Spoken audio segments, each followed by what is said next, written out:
Yep, here we go. All right, watch the onside kick. 27 check. All right, to the house on 3. 1, 2, 3.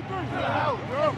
Falcons wearing their throwback uniforms from their first season, 1966, and their head coach, Mike Smith, in his second year, says it's been frustrating. We haven't played with the consistency or the precision that we would have liked. But they are home today, and the Buccaneers won the toss, and they have deferred, so they'll get the ball in the second half. And Connor Barth, who is the third kicker of the season for the Buccaneers, will be kicking off to the dangerous Eric Weems. And it's a short kick, and Weems will return from the 6. Weems, who scored a touchdown last week, is finally put down at the 24-yard line. And Matt Ryan coming out, 11-1 at home. And Charles mentioned he and the head coach have the same records, and he's 4-0 against division foes here in the Georgia Dome as well. The Falcons offense, and they expect to build on a great second half against the Giants. Even though they lost, they scored on 4 straight possessions. And even though Michael Turner may be limited at running back, the return of Jarius Norwood and Jason Snelling means that Atlanta's very solid in the run game. So Turner is starting, inactive against the Giants last week. Passing on first down and nearly intercepted by Aqib Talib, and that pass way off the mark, intended for Roddy White. Let's take a look at the Bucs defense. They are dead last in the league against the run, and they've also given up 31 points a game, way down at the bottom, Charles. And their veterans are excited about playing their new defense, which is really the old Tampa 2 scheme.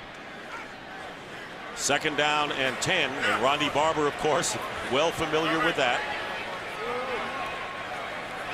There is Barber. Snelling, Turner, and Norwood are both all in there. It's a full house backfield. This is the first charge timeout, Atlanta. So the Falcons call a timeout, and they came out full house, which we haven't seen for many, many years in this league. But they also got a look from Tampa Bay that they weren't expecting on defense, got a little confused. Either they were worried about their own personnel, as we watch Matt Ryan taking a look at the defense and trying to get his team orchestrated. Roddy White goes in motion. Ronde Barber switches with Aqib Talib. It appears Aqib Talib is going to shadow the #1 receiver, Roddy White. And now Matt Ryan doesn't like what he sees, calls timeout. And look at Mike Smith.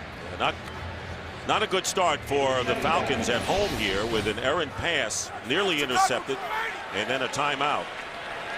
Second down and 10.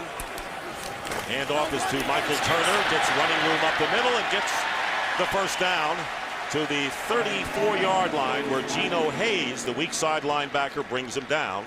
So a 10.5-yard pickup.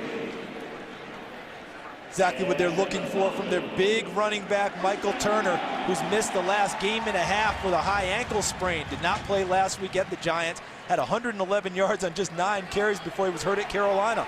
They love having that horse back in the lineup. They sure do. 100 yards in 3 straight games prior to missing the Giant game.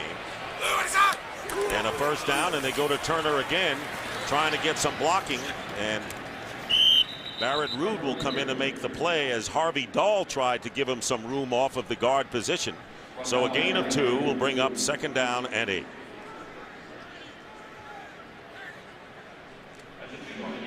The Atlanta Falcons,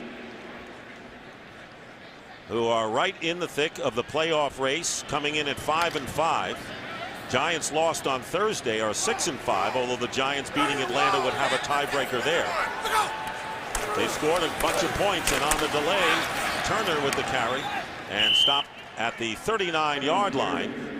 Falcons have been successful in first possessions, a 3-yard pickup on that one.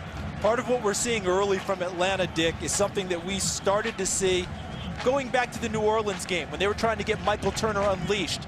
Didn't have the great start that he wanted to the season running the football, so he came up with new formations, new motions, trying to get him started. We saw that full house look again with 2 extra backs in the backfield. And now there are 3 wide receivers in the game.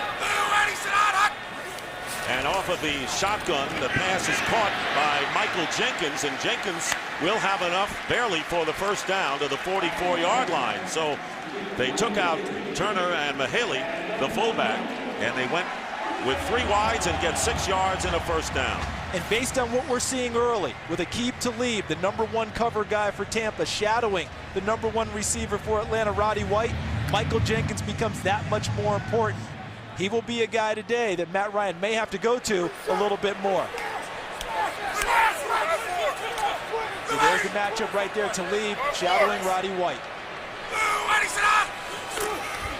4 wide receivers and a penalty flag down as Ryan went down as well, lost his footing and unbalanced.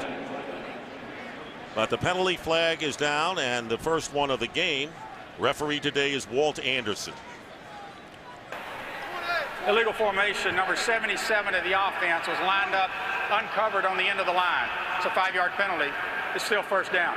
Right tackle Tyson Claybo. So 2 first downs, but kind of a rocky opening possession. Looking at this, watch the pressure coming in Matt Ryan. Able to take away the passing lane. Geno Hayes, 54, got his hands up. And then right here, that's where he wanted to go. He wanted to go to Tony Gonzalez, but Rondé Barber had it. But a good job by Hayes getting his hands in the passing lane, taking away the sight lines. 1st and 15, and Norwood with his first carry of the game. Sajarius Norwood, who's been inactive in the last 5 games with a hip flexor. So this team is at full strength offensively, other than Brian Finneran. And there is Norwood, who is averaging over 4 yards a carry, but the most he has gained in a game this year is 44 against the Giants, and they used him much more successfully last year. And you mentioned exactly why, Dick. He's been hurt. You know, with the last time we were here and saw him, he went out of the game before the 2nd quarter was up. So without a lot of playing time, hard to accumulate a lot of yardage. Outside. You go outside. Jenkins going to the left on 2nd and 16. Ryan hits Jenkins, and Jenkins tackled immediately. Gets into Tampa Bay territory at the 48, 9 yards with Rondé Barber on the cover. I think we're seeing Matt Ryan adjust right away to the fact that Roddy White will be shadowed by one of the premier cover guys in the league, and Aqib Talib. So he's going to start to look for other targets. Michael Jenkins coming into prominence early, his 2nd catch on this drive, working against the veteran Rondé Barber. Pecking away. They have not taken a shot yet, have the Falcons. But now we'll see 3rd and 7. Norwood going out as a receiver. Ryan stepping up, and he's going to be sacked. Ryan is sacked back at the 44-yard line by Tim Crowder, 3rd-year player who was signed in week 2, and a loss of 3 yards. So finally, the Buccaneers defense stiffens.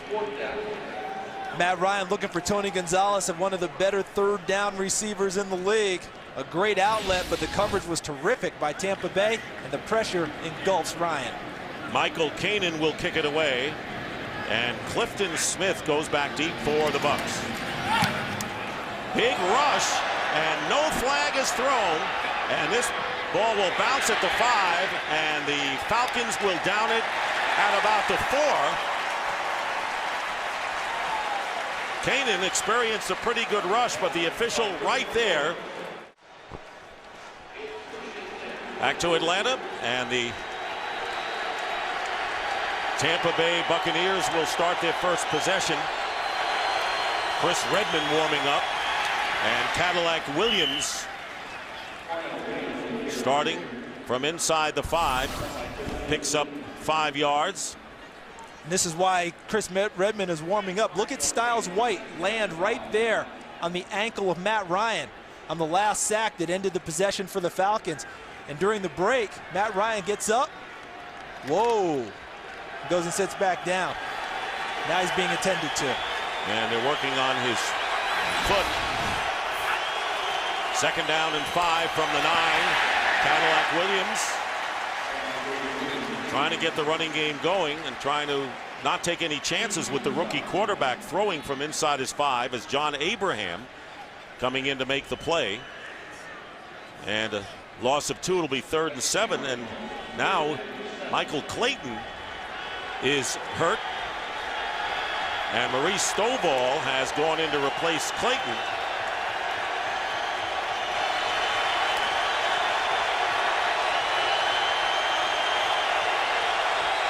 .6'6" Josh Freeman with time completes it to the tight end, Kellen Winslow, and Winslow will get enough for the first down. So a big first down, and it is early on for the Bucs, who started inside their 5. So the starting lineups for the Buccaneers, and they've had to go a lot of changes this year with 3 different quarterbacks leading the way, and they're trying to find a rhythm. And the running game has been inconsistent, but the pass game is centered around the tight end, Kellen Winslow. And Winslow, of course, grabbing that first down catch out to the 15.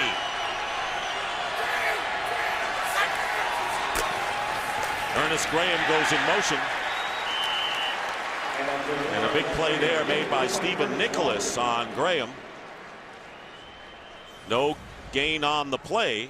Falcons defense, and the onus really is on them to get better. They're 28th overall and 29th against the pass coming into the game. And the beleaguered secondary gets another change. Rookie Chris Owens starting on the corner today for the Falcons. They have had 4 different players starting at left cornerback alone. There is Owens. Rookie from San Jose State. 2nd down and 10. Freeman slant pass, and it's caught by Stovall, who replaced Clayton, who was shaken up, and he is close to the first down and appears to have it. When you talk to people around the Bucs camp, you talk to people around the league, one of the things they tell you is that Josh Freeman has a lot of poise and presence for a rookie quarterback. Very calm in the pocket, doesn't let a lot rattle him. And right now what I'm seeing him do early in this game is stand tall in the pocket, go through his progressions, and find the right matchup to deliver the football. 5 touchdown passes in his first 3 starts from the 25. And here's Carnell Williams with some good moves. And Williams gets beyond the 30-yard line. And a 6-yard gain with Eric Coleman making the play. And they're working on the right guard of the Falcons, Harvey Dahl. So we have had several players shaken up really early in this game today. If things keep up like this, you'll hear an announcement for extra medics to come down to the sidelines to help out both teams. I mean, my goodness, Michael Clayton down, as we've seen already. Harvey Dahl being worked on. Matt Ryan. We hope all of them will return. 2nd down and 4. And here is Williams. First down for Carnell Williams to the 36-yard line. So Josh Freeman from Kansas State with a first down at the 36-yard line. Getting the pass rush here, and this one is caught, and a great catch by John Gilmore, the 3rd tight end. Came from a tight formation. Josh Freeman uses his legs to create just a little bit more time and throws it up to John Gilmore. And look at how he works against Mike Peterson, who didn't see the ball coming. Gilmore with a nice grab, his 2nd of the year. And we'll correct that. It was Jeremy Stevens who made the Jeremy catch. Stevens. My apologies. 9th play of the drive. 2nd down and 4. And here is Williams. And Carnell Williams diving close to midfield. This drive started at the 4-yard line. And Carnell Williams, who is the leading rusher, held to 32 yards against the New Orleans Saints in 11 carries. And it's the right side of the offensive line for Tampa Bay. Jeff Fain at center, Davin Joseph at guard, and Jeremy Trueblood at tackle. Doing a really nice job early, opening up holes for their running game. Now that's called finishing a play. First down at midfield. Been a good drive for the Bucs. Derek Ward. And Ward picking up 1 yard. Mike Peterson making the tackle. And a pretty good ball control possession. First of the game for the Buccaneers. Last couple of weeks, Tampa Bay's first drive of the game has resulted in points, getting things started for them. Last week against the New Orleans Saints, 95 yards on their opening drive, 12 plays, ends up in a touchdown. Not much else done the rest of the day. Mike Clayton injured his knee, and it's questionable as to whether he'll get back. 2nd down and 9. Gilmore was going in motion, trying to protect Freeman, who throws the ball wobbly away, and the closest to it was Kellen Winslow. So it'll be 3rd down and 9. Not sure if he was actually trying to complete this pass or was he throwing it away, but the end result was a good one for Josh Freeman because Kellen Winslow was tightly covered by the safety, Thomas Deku.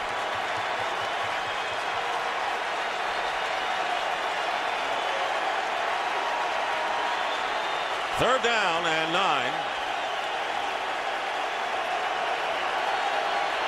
Sammy Strother, number 18, one of the 2 receivers to the right. Pressured, and the flag is down. The play was blown dead.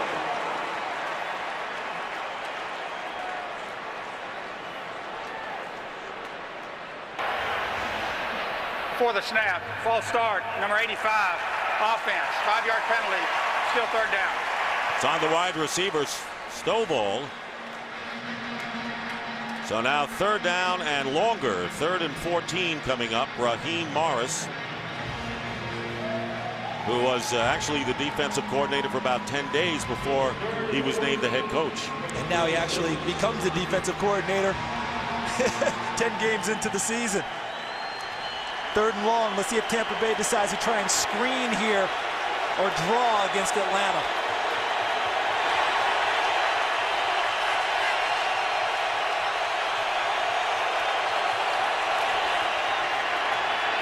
Good job of protection. And off the hands of Ernest Graham, incomplete. Graham would have had the first down. So instead it is 4th down, and not a bad job by Freeman to get out of danger here. Not at all. And what he was trying to do was throw Ernest Graham to where there was even more open space. He was trying to get him to move up the field while he delivered the football and try and pick up the first down. Ernest Graham stayed more in the spot he was already establishing, ends up not getting it. So Eric Weems is back to return Dirk Johnson's punt. With nearly 3 minutes remaining in the quarter. And this kick will go into the end zone. And Chris Redmond is going in to play quarterback for the Falcons. It is 7th year from Louisville. And Matt Ryan is on the bench. It'll be a first down at the 20-yard line of a scoreless game. Michael Turner, and as he's getting the ball, Rondé Barber greets him, and a loss on the play. Barber had that one all the way and a loss of 6. And I think this is a combination, and watch Rondé Barber comes right in, reads run all the way and makes the play. I think it's a combination of Raheem Morris sensing a backup quarterback in the game, sees 3 tight ends in the game, and reads run, and the experience of Rondé Barber also doing the exact same thing. 2nd down and 16. Harvey Dahl, by the way, who was shaken up, is in the game at right guard.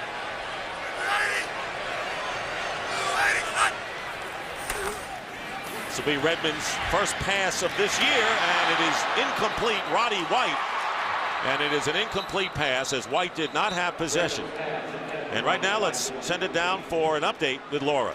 As you can imagine, Dick, all the trainers have been attached to Matt Ryan's hip or toe. It is a jam toe. They have retaped it a couple of times. He's walking on it right now. They are hopeful they're going to get him back into the game.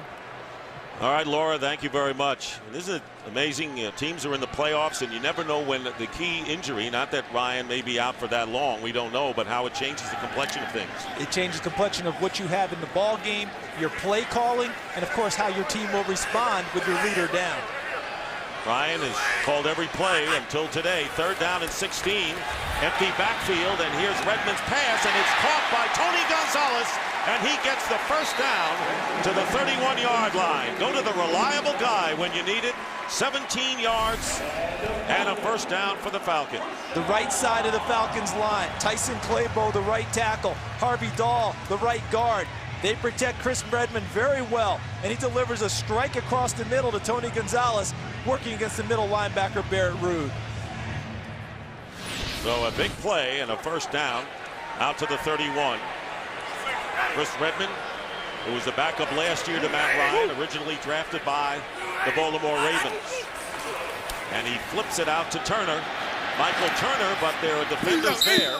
And it's Geno Hayes who tracked it all the way, and a loss of 2 on that one. The one thing that'll be difficult for Tampa Bay is for Atlanta is running wide against the speed. And here's how Matt Ryan got hurt, trying to scramble out of the pocket, was fallen on by Styles White, which led us to what Laura Oakman has told us is an injured toe that they're retaping, trying to get him back in the ball game. So there's Matt Ryan, who has run the show the last 2 years, 2nd down and 12. And here is Redmond, and Redmond can't find a receiver, and Quincy Black finally gets to him, and another loss. So the 2nd sack of the game by the Buccaneers, and losses on the last 2 plays for the Falcons. And what we saw on those 2 plays are the strengths of Tampa Bay. Their ability to use their speed and run, either running down plays or running 2 plays. That's exactly what they did on the last 2. They ran down Turner on the flip play outside, and then this time Quincy Black and crew got to the quarterback. And it was a team effort all the way. The concern that Raheem Morris had coming into the game was making sure he was able to crisply and concisely get the defensive calls in. It appears that didn't happen. We're getting the call into Barrett Ruud, the middle linebacker. Remember, the terminology is a little bit different for Raheem Morris versus Jim Bates. I'm trying to translate that. Redmond gets it out to Gonzalez. 1 tackle missed and stopped a couple of yards shy of the 1st down. Quincy Black again making the play, and Tony Gonzalez with 7 catches last week. His best receiving output of the year, and of course the all-time tight end records are his in catches, receiving yards, and touchdowns as well. So it's 4th down, and Canaan will be kicking. Clifton Smith, who last year returned a punt and a kickoff for a touchdown, with under a half a minute remaining in this 1st quarter. And a flag goes down.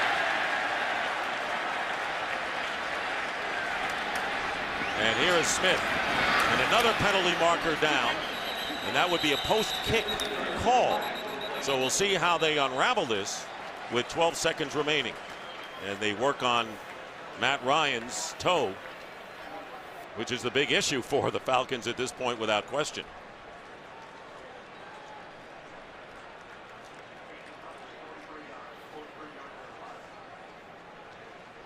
Falcons already have their offense back on the field. They feel confident that this call is going in their direction. And they only needed a couple of There are 2 yards. fouls. Both fouls are on the defense. Illegal block in the back, number 29 of the receiving team. That penalty is declined. Offside, number 58 of the defense. That penalty is accepted. 5-yard penalty, 1st down. Critical penalty against the Buccaneers. They were going to get the ball back. Quincy Black called for the offsides call. Watch in this area. See, that's a 1-9 play. All right, when you look at your record and you're 1-9, that's a 1-9 play. That's what coaches will tell you. Anyone who watches the game, you have a chance. You just stopped them on defense. You're getting the ball back, and 4th and less than 5, you jump off sides on defense. And not only that, the Falcons have the ball with the 1st down on their own 44. 12 seconds remain in this 1st quarter. Chris Redmond in relief on this series for Matt Ryan. And here's Michael Turner. And Turner will get it into Tampa Bay territory to the 49, getting 7 yards as time runs out. 2nd down and 3 at the 49, and the quick going out to Roddy White. And White will get the 1st down and stepped out of bounds. They're going to say at the 26-yard line. But he gets 23, and the Falcons threatening here. Nice little quick game. Roddy White working on the sideline. Aqib Talib, the #1 cover guy for Tampa, has been shadowing him. Roddy White gets a quick pass, makes Talib miss, and gets up the sideline for additional yardage. Charles, how do things change with Redmond in there instead of Matt Ryan? I think that Mike Mularkey wants to put more of the game on his physical, nasty, tough offensive line at this stage. He's going to go ahead and challenge him and say, you want this? Let's use our running backs a little to help this new quarterback out. Jason Snelling and then running back. And Redmond falling down, and down he goes. Nearly lost the ball inside the 40 as Tim Crowder crowded him on that play. If you're just joining us, Chris Redmond came in after Matt Ryan injured his foot. he just got tangled up as he was trying to ball fake with the running back. See right there? Looked like Jason Snelling ends up hitting the deck and going down. So trying to walk it off and see how it feels is Matt Ryan, is Redmond, who 2 years ago completed 7 games and starting 4 through 10 touchdown passes and 5 interceptions. So he's a veteran. 2nd down and 19, however. And Redmond getting time, and he completes to Eric Weems. And Weems is out of bounds at the 35-yard line. Still a long way from first down territory, picking up 5. You just made the point about him being a veteran, a guy who's played in the league, and we just saw that on that play. Not a huge gainer, but instead of trying to force something downfield that wasn't there, he came to his 3rd option, came to the check down, and completed the pass, not giving away the ball, no turnover, as part of being a veteran backup quarterback. You know, the big thing is he doesn't get many reps during the week. 3rd down and 14. Fake inside handoff, and Redmond's pass, and it's Jenkins who makes the catch, and we'll have the first down. Talk about receivers knowing where the sticks are. Jenkins did there, and a gain of 14. And what about the throw by Chris Redmond? He's got Rondé Barber underneath short, Aqib Talib over the top, and he threads it in there for Michael Jenkins to the wide side of the field. So that tells you he's got plenty of arm. 3 catches for 29 yards for Jenkins, and it'll be a first down on the 21 in this scoreless game. Michael Turner back in at tailback. And Redmond with time, throwing up the middle, and flag is down. Ronnie White had beaten the defender. But we may have an offensive pass interference on a push-off called against the Falcons. There are fouls by both teams. Holding number 73, offense. Illegal contact number 54, defense. Those fouls all set. We'll replay first down. So you're looking for Harvey Dahl right there in the middle. That's where the hold takes place, as he's working inside against Roy Miller. And then downfield, watch right there, working against Roddy White is Geno Hayes, and they get him for the illegal contact. Mike Mularkey allowing Chris Redmond to throw the ball early in the count. That was a first down throw on the last play. Gonna run this one to Turner. And a good play, and Geno Hayes makes the play, but Tenard Jackson came up from the secondary to force it. Turner gets 3.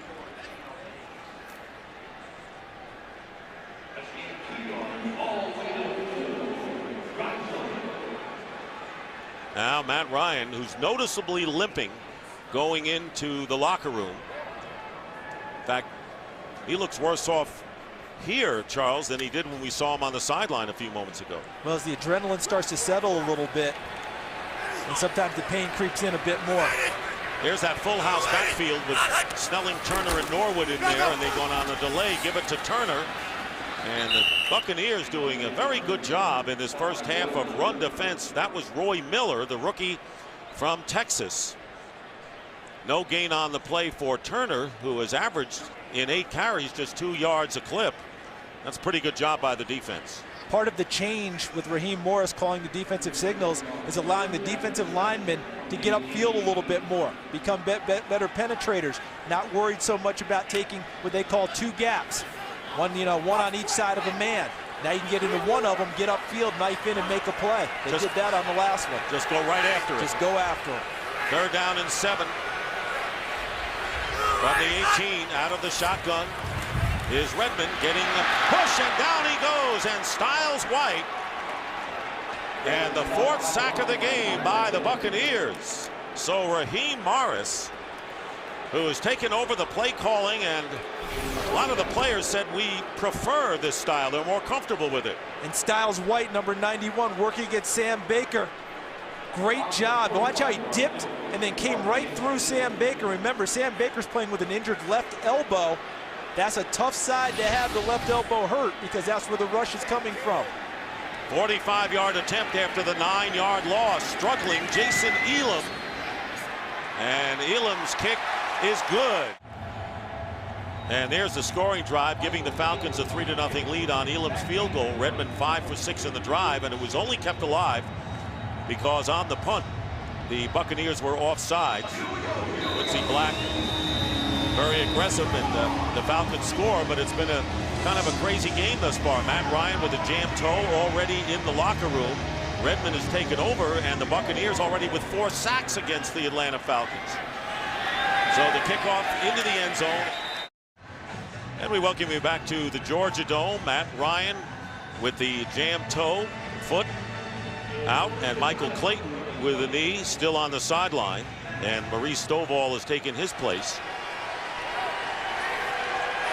And a first down from the 20.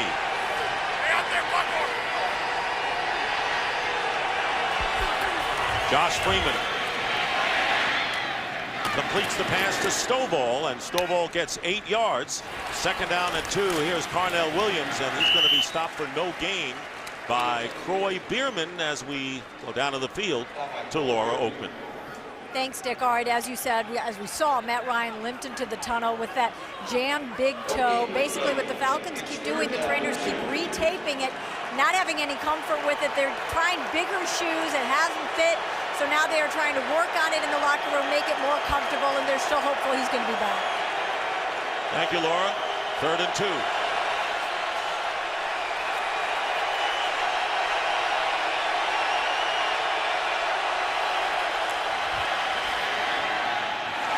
Overthrowing Sammy Strother, and 4th down coming up.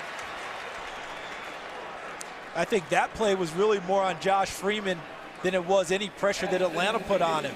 It's a throw that he's going to need to complete in order for this Tampa Bay offense to get untracked a little bit. 3rd and 2 has Strother in the flat. If he just puts the ball on him, it's a first down for Tampa Bay. He missed. And goes right over to Greg Olson, the offensive coordinator who took over for Jeff Jagosinski 10 days before the start of this year. So on 4th down, Dirk Johnson will be kicking. Eric Weems goes back for Atlanta.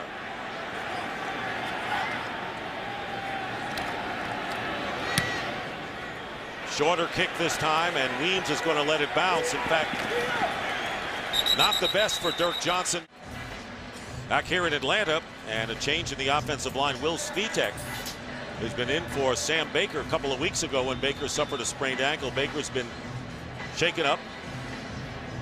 Sore left elbow as well, so Svitek now is the left tackle as Redmond goes back to work. Raheem Morris calling the defensive signals, and so far the Bucs defense has been impressive, to say the least. First down on the 42. And out of a This will be timeout. 3rd and final timeout, Atlanta. Out of a timeout, Dick? Out of a stoppage in play? Falcons call their 3rd and last timeout, which means they can't challenge the rest of this half. Yeah, and they thought that they had time coming off of the sidelines. They didn't realize the play clock was already ticking down, thus having to take the final timeout. From the 42, Chris Redmond. On the design rollout. And down he goes. Quincy Black makes the tackle after a gain of 6. John Parker Wilson, in case you're interested, would be the 3rd quarterback. Yeah, they definitely don't want to get down to that number, Dick. But look at the hit Chris Redmond absorbs. Got to think about grabbing some turf earlier than that. 2nd down and 4. Norwood. Good move by Norwood. And a first down. Darius Norwood, who's been injured, inactive the last 5 games, and it takes Hayes and Cox to bring him down. Not before he chalks up 18 yards. And the strength of Tampa Bay's defense is their speed and their ability to pursue. So what's the best thing to do? You got to hit them straight away. And that's exactly what Atlanta did. Darius Norwood on just a nice takeoff play. Inside, excellent blocking up front. Will Svitek, 74 in the game for Sam Baker. Justin Blaylock, 63, the guard. And it turned into a big play. Welcome back, Darius Norwood. And Roy Miller is the injured Tampa Bay Buccaneer at the 50-yard line. So coming into this possession, The Tampa Bay Buccaneers have had nothing but high grades with their defense. They have 4 sacks already, the second most of the year. They had 6 in their only victory of the season against the Green Bay Packers. But the running defense has been the problem, and Norwood just exposed that. And we spent some time with Tenard Jackson talking about Raheem Morris as we look at his resume. Kansas State defensive coordinator, where he became familiar with a young man by the name of Josh Freeman, who was a freshman quarterback at Kansas State at that time. Came back to Tampa Bay to be the defensive backs coach, elevated to D coordinator, and then head coach in a 10-day span. The ranks, you just mentioned it, Dick, rush yards allowed, 32nd in the league. We saw evidence of that on the last play. This is a team that trusts Raheem Morris. Tenard Jackson said, hey, I knew him as my defensive backs coach last season. So now, having him as our defensive coordinator is really a plus for us because we believe in him already. So there you see Miller coming off on his own power. As far as the rushing yards, the Falcons have rushed for only 39 yards. That's not a high amount after Norwood got 18, but we're ready to go. A first down on the 35. There's the total yard story. Snelling into the game and not much there on first down. So we're midway through the second quarter. Dick Stockton, Charles Davis, and Laura Oakman, the Atlanta Falcons, who are starting a 3-game home deal where they've got the Bucs, but then the Eagles and the Saints coming up after this, and obviously coming in feel that this is a game they've got to have coming in 500. But they're in a struggle right now with 2nd and 8 coming up.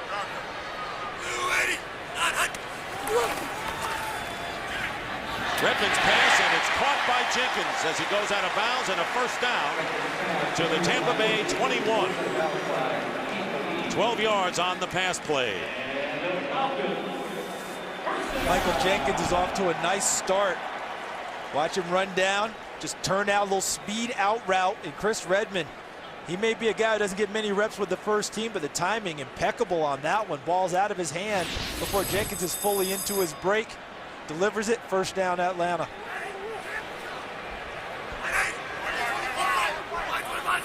From the 21 now. Press coverage on the left side of the receiving, and Turner is going to be knocked back and will lose a yard on the play. Quincy Black making the stop on the play. Black has made several good defensive plays, but was also guilty of going off sides on the punt, which gave the Falcons new life, and they ultimately responded with a field goal, and that's been the only scoring in the game.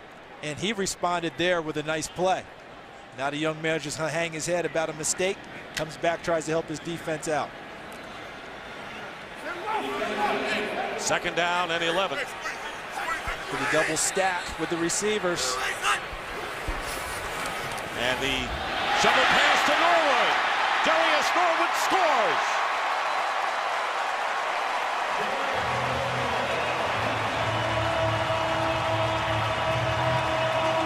.22 yards for the score. And yes, Mike Malarkey, you can take a little refreshment here.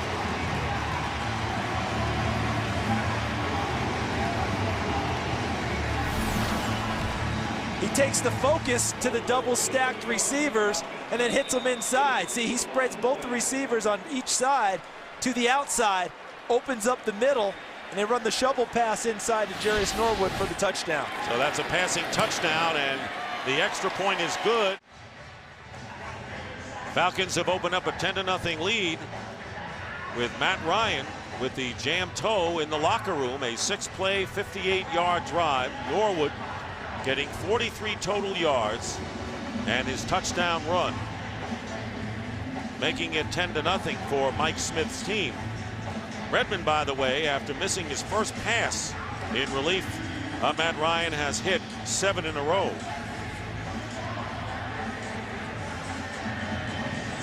Now the Falcons will kick off. Clifton Smith is deep for Tampa Bay.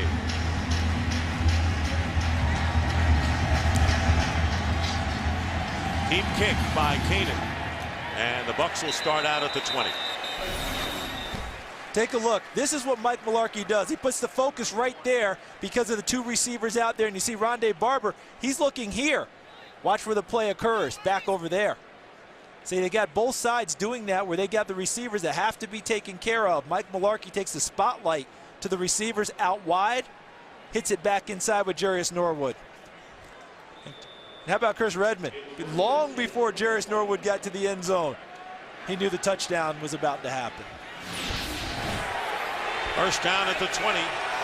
Derek Ward is the back. John Gilmore is the third tight end, and play action for Josh Freeman. Drills it, and it's caught by Antonio Bryant. A bullet downfield by Freeman, and Bryant makes the play at the 42-yard line, a 41-yard gain. This is what they've been lacking all year long. Antonio Bryant has had a bad knee. Hard for him to practice much during the week. He missed 2 games recently. On this play, Max protected Josh Freeman, gave him plenty of time, and Bryant went downfield and makes the big play for Tampa Bay. Ty Hill made the tackle. Huge gain into Atlanta territory and a first down. Fake to Derek Ward again.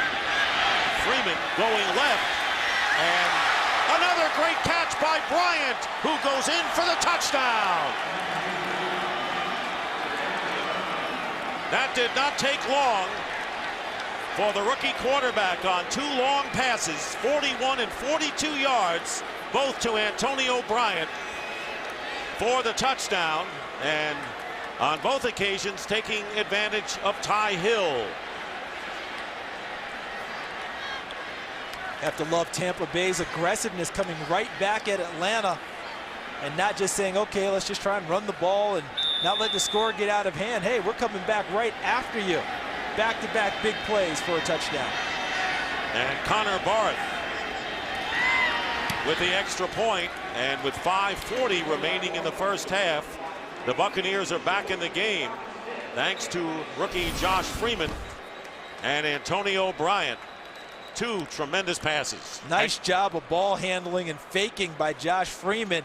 Antonio Bryant, not much of a bump from Ty Hill coming off the line. Then look how he uses his body against him. Talk about Bryant against Hill. Uses his body almost like he posted up in basketball and received an over-the-top pass. You know, when it was one of the point guard enters it from the top to the big guy down low, who's established position, he catches it, bounces up, touchdown. I've seen that before. You've seen that once or twice, haven't you? 3rd touchdown reception for Bryant, and the 5th touchdown pass for Josh Freeman. So impressed with that young man. The ball handling is something that typically comes later for young quarterbacks because they're so concerned about just getting the play executed. It takes a lot of patience and confidence to execute the play fake, especially when you're with your back to the line of scrimmage, because the young guys are worried about getting hit there. And he did that, rolled out, and then threw a beautiful pass going against his body. And that's where the Falcons have had a lot of problems on the long passes. Passes beyond 20 yards, and they came in the game 29th against the pass, and the rookie took advantage in a hurry. And Matt Ryan is back on the field, and here's the kick. Eric Weems from the goal line, and down he goes. Well, Matt Ryan back on the field, first down, and Redmond hands off to Turner, and Turner is tackled by Barrett Ruud, and a loss on the play of 4 yards on first down. Tampa Bay's speed is their main asset. If you're going to run against them, watch Barrett Ruud identify. Turner's going to try and get here and bounce it out. Watch Ruud, straight ahead pursuit, gets into the hole, and as Turner tries to bounce it, he runs it down. Most of the good plays you get running the football against Tampa are straightaway power plays. 2nd down and 14. From the 5-yard line, Redmond completes to Roddy White, but he's hit immediately by Geno Hayes. And a gain of 7 with under 5 minutes to go in the half. Earlier in the ball game, Aqib Talib was shadowing Roddy White. #1 corner versus #1 receiver. The last couple of series, they have not been doing that. That was straight zone that Tampa was playing. Roddy White found a hole, but Tampa right on the spot made a play on the ball and a tackle immediately. 3rd down and 6. A lot more perspiration for Mike Smith than he had anticipated in this half. Redmond is 8 of 9 for 106 yards. And the shuffle pass for the touchdown. And will be sacked again. Styles White with his 3rd sack and the 5th overall by the Buccaneers. Remember, they had 6, the most they've had in any game in their 1 win against Green Bay. And this team is playing for their head coach, now defensive coordinator, also Raheem Morris. They took away Tony Gonzalez in the middle. Barrett Ruud underneath. Sabby Piscatelli, the safety, over the top. Chris Redmond had nowhere to go with the football, and the rush got to him. So Michael Kanan will kick from the end zone, and Clifton Smith looking to give the Buccaneers good field position. Beautiful kick, great hang time, and a fair catch called for by Smith at the 33-yard line. A 55-yard kick. So how does Raheem Morris feel about that 5th sack of the game? See, that's the exuberance that we saw from him as a defensive backs coach and what many expected to see when he was named the defensive coordinator. But then when he became the head coach, some of that exuberance has to go away because you're worried about everything managing the game. So, Charles, why do they change the defense away from this to begin with? Well, he thought that a lot of people were not catching up with the Tampa 2, but he wanted to be more versatile, much more of a hybrid, have more options in what he wanted to present as a defense. First down, and the slant to Maurice Stovall, getting 9 yards. And to finish that point, what we're seeing from Tampa now is not Tampa 2 on every single snap. We are seeing the hybrid that Raheem Morris wants. Some of the stuff that Jim Bates implemented, some of the things that he brought with him from before, a few changes in coverage, a little extra pressure here and there. We're seeing the Tampa Bay defense morph into something better today. By the way, Jim Bates is not with the team after deciding whether he would come here or not. He is not with the club. 2nd down and 2. Freeman has completed 7 out of his first 10. Here comes number 11, and this one is caught as well by Kellen Winslow. And the Buccaneers have a first down at the 37-yard line with Nicholas and Coleman on the play, a pickup of 21. Greg Olson, the offensive coordinator, has not gone shy in this ball game. Watch the protection from the guys and what they give Josh Freeman. Look at this. Running back picks up people, plenty of time to find his target downfield. That's a nice throw over the top of the underneath receiver. From the 37, first down. Derek Ward, and it was Curtis Lofton who hit him immediately. You know, listening to you discuss, you know, the Tampa 2 and the variations reminds us of when people talk about the West Coast offense, which isn't a pure offense. There are different variations as well. So many variations around the league from the way Bill Walsh taught it. There have been a lot of different branches. Each guy has his own twist on what he wants to do with the Tampa 2. John Gruden to Steve Mariucci to Mike Holmgren, right on down the line. Same thing with the Tampa 2 defense. This telecast is copyrighted by the NFL for the private use of our audience. Any other use of this telecast or of any pictures, descriptions, or accounts of the game without the NFL's consent is prohibited. Brian Van Gorder is the defensive coordinator of the Atlanta Falcons. The graphic underneath, not a number that makes him especially happy.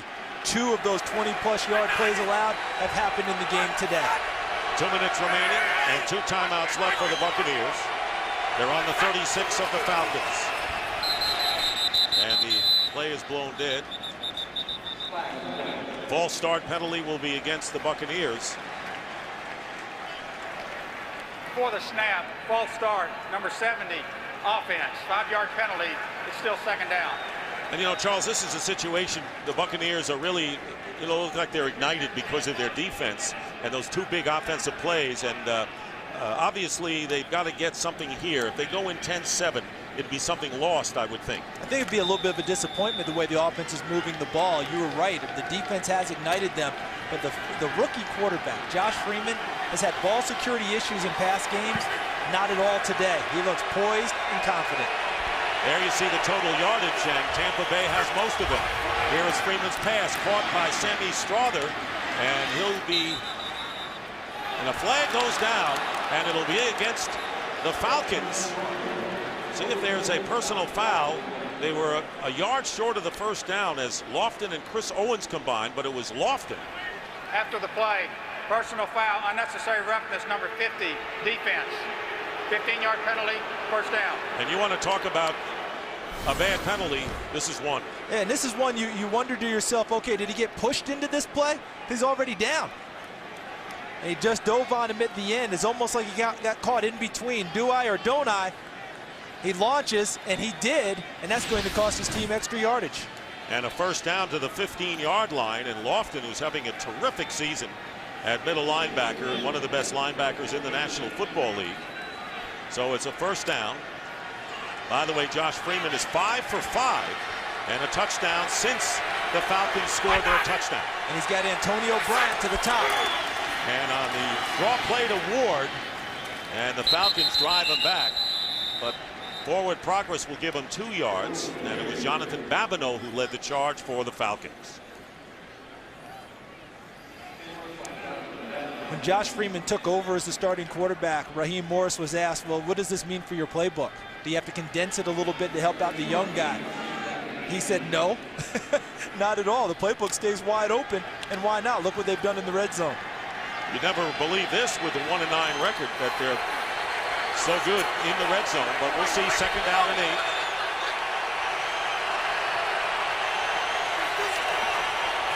There's Strother, Sammy Strother, but the Falcons are there.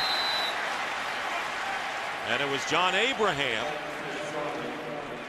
who's looking for a better pass rush, came into the game with only 3.5 sacks, a loss of 3. Watch here, watch the play at the top by Chris Houston.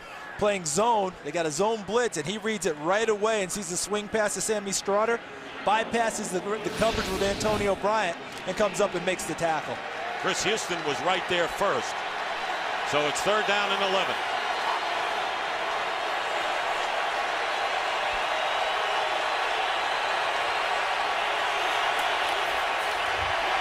Freeman's pass not even close to Stovall. So fourth down coming up, and a field goal attempt coming on as the Buccaneers will attempt to tie the game.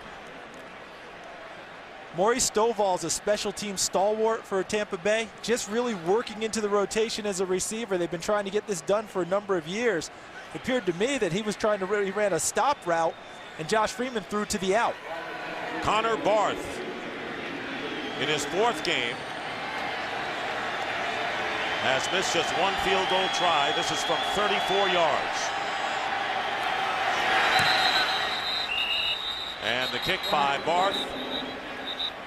No signal given yet, and let's see, there may be a false start penalty against. Before the snap, false start, number 65, offense. 5-yard penalty, it's still 4th down. Jeremy Trueblood, the right tackle. So those are really the annoying penalties, especially since that kick was perfect. And look at the last play where they were trying to pick up the first down. See where Stovall runs that, and the ball was thrown as an out, but Sammy Strother should have gone right here. Look at Sammy Strother working inside. There's Josh Freeman, and I think he's telling Maurice Stovall, you should have been running the out, not the stop route. So the field goal attempt now will be from 39 yards.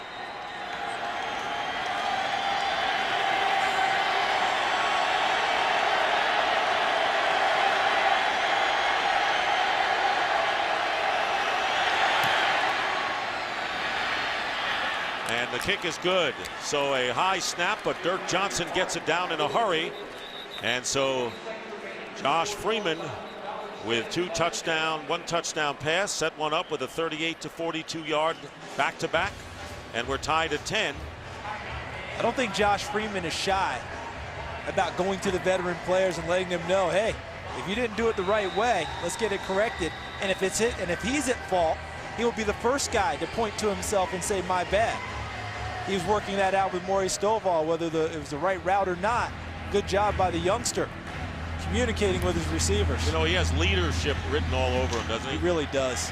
Very impressive young man. Eric Weems on the return, and he goes down. There's Matt Ryan, who went out of the game early with an injured foot, a sprained toe. And Chris Redmond has carried it ever since, and that looked like Harvey Dahl headed to the locker room early, their offensive guard. And that'll take care of the first half. And tied at 10-10, and Raheem Morris's defense outstanding in this first half, and Josh Freeman with a flash of 2 long passes resulting in the touchdown. The Falcons are continuing to call it a jam toe for Matt Ryan, but it's bothering him enough that he will not be playing in the second half. Chris Redmond will continue. Mike Smith said game plan doesn't change. We'll continue to run the ball, try to spread it around. As for Raheem Morris, he loves the way his defense has responded. Said they're playing hard, we're playing poised, great communication. He was going to chew out the defensive coordinator at halftime, though, and say, make sure you call better plays, 3rd and long situations, guys. But wait a second, he is the defensive coordinator. Okay, I got it right now. He was going to chew himself out. It's a short meeting. What about the second half now, knowing that Redmond is going to be the guy? Well, I thought that earlier in the first half that they would put a little bit more on their offensive line, which prides itself on being physical and nasty and violent and run the football a little bit more. They only ran it for 35 yards. Mike Smith told Laura Oakman, we want to run the ball, continue to run the ball. Well, they need to run it more effectively in the second half.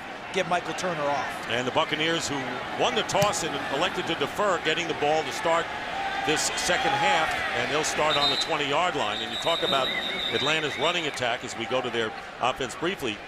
Michael Turner, returning to action, has gained 12 yards on 10 carries and failed to gain on 5 carries. So the Bucs defense certainly doing the job thus far against a pretty good scoring team in Atlanta.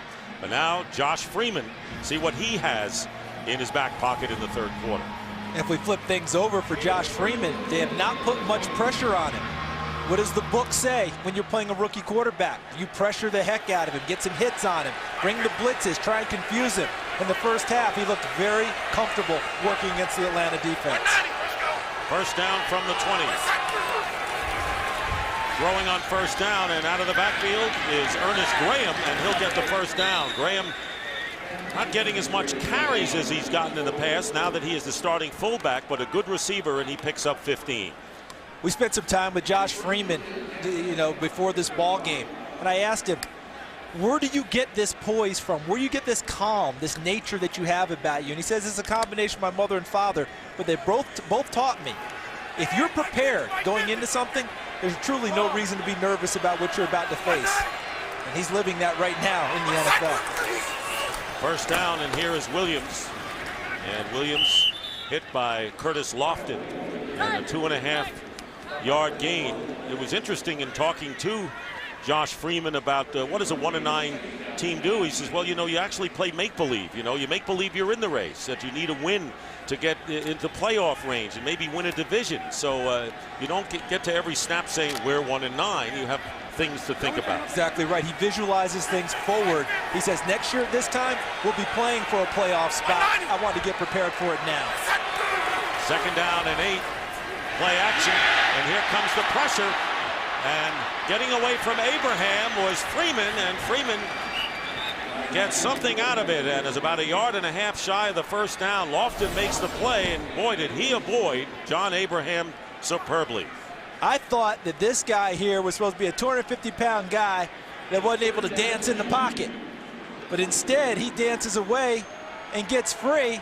And looking down the sideline, Antonio Bryant tries to break free, but look at that move. Josh Freeman couldn't get it to Antonio Bryant, but makes a positive out of what looked to be a sure sack. Third down and 2.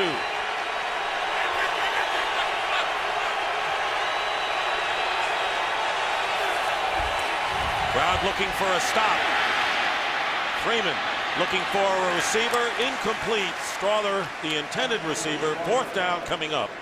And good coverage on the play by the Falcons.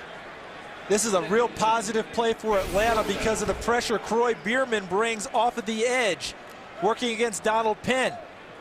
But it's also a positive for Tampa Bay. I'm talking about future positives. Still in the pocket, eyes stayed downfield, just stepped forward and avoided Bierman.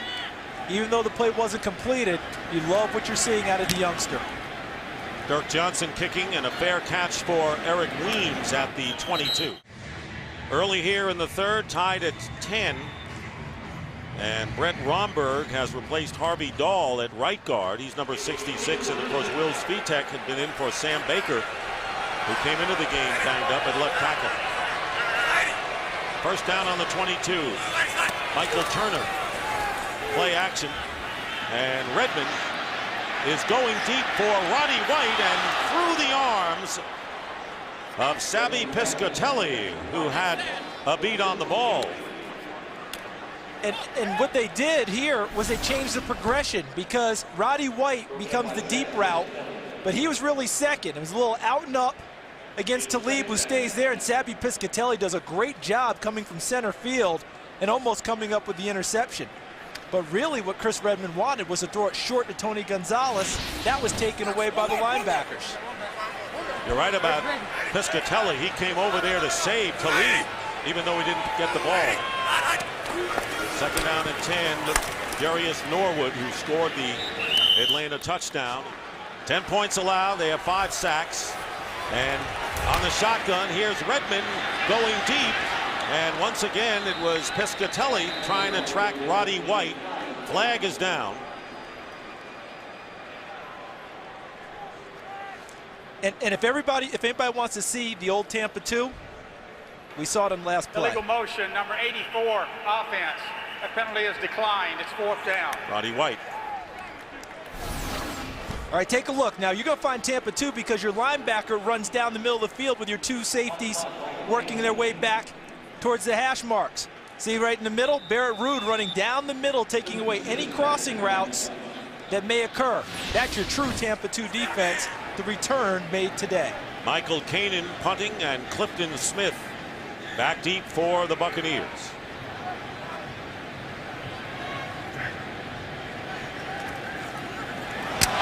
And the kick is blocked. And the whistle is blown. And it was Corey Lynch, number 41. And he is down. They're going to say he's down at the 9-yard line. He ran in for the end zone.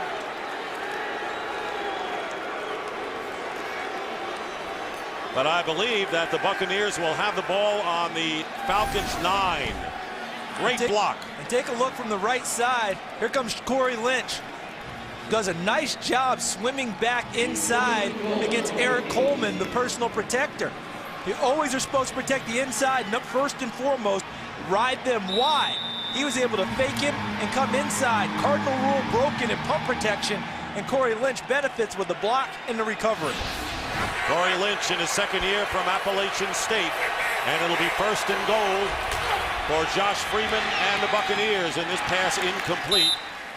Intended for Strother, and 2nd and goal coming up, and a golden chance for Tampa Bay here. And what Greg Olson, his offensive coordinator, will tell him when they watch film is, young man, I gave you a chance to attack on 1st down, all right, after a big play, and you missed a wide open guy. An inaccurate throw by Josh Freeman doesn't happen very often, but that's one he needs to connect on.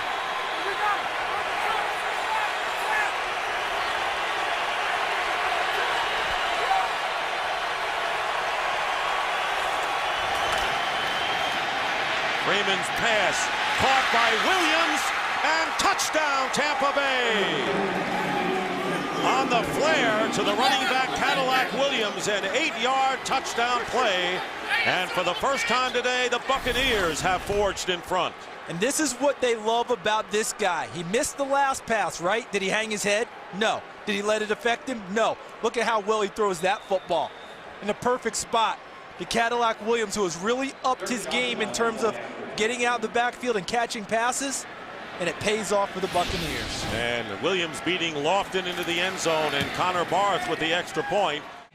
Bucks go 8 yards, and the key was the block punt by Corey Lynch, who, by the way, at Appalachian State 2 years ago blocked a field goal to preserve an upset at Michigan. So he's done this before, probably before a lot more fans. 3-time All-American at Appalachian State. Connor Barth kicking off, and Eric Weems is deep for the Falcons, who were leading 10-0 and now trail by 7. Weems on the return.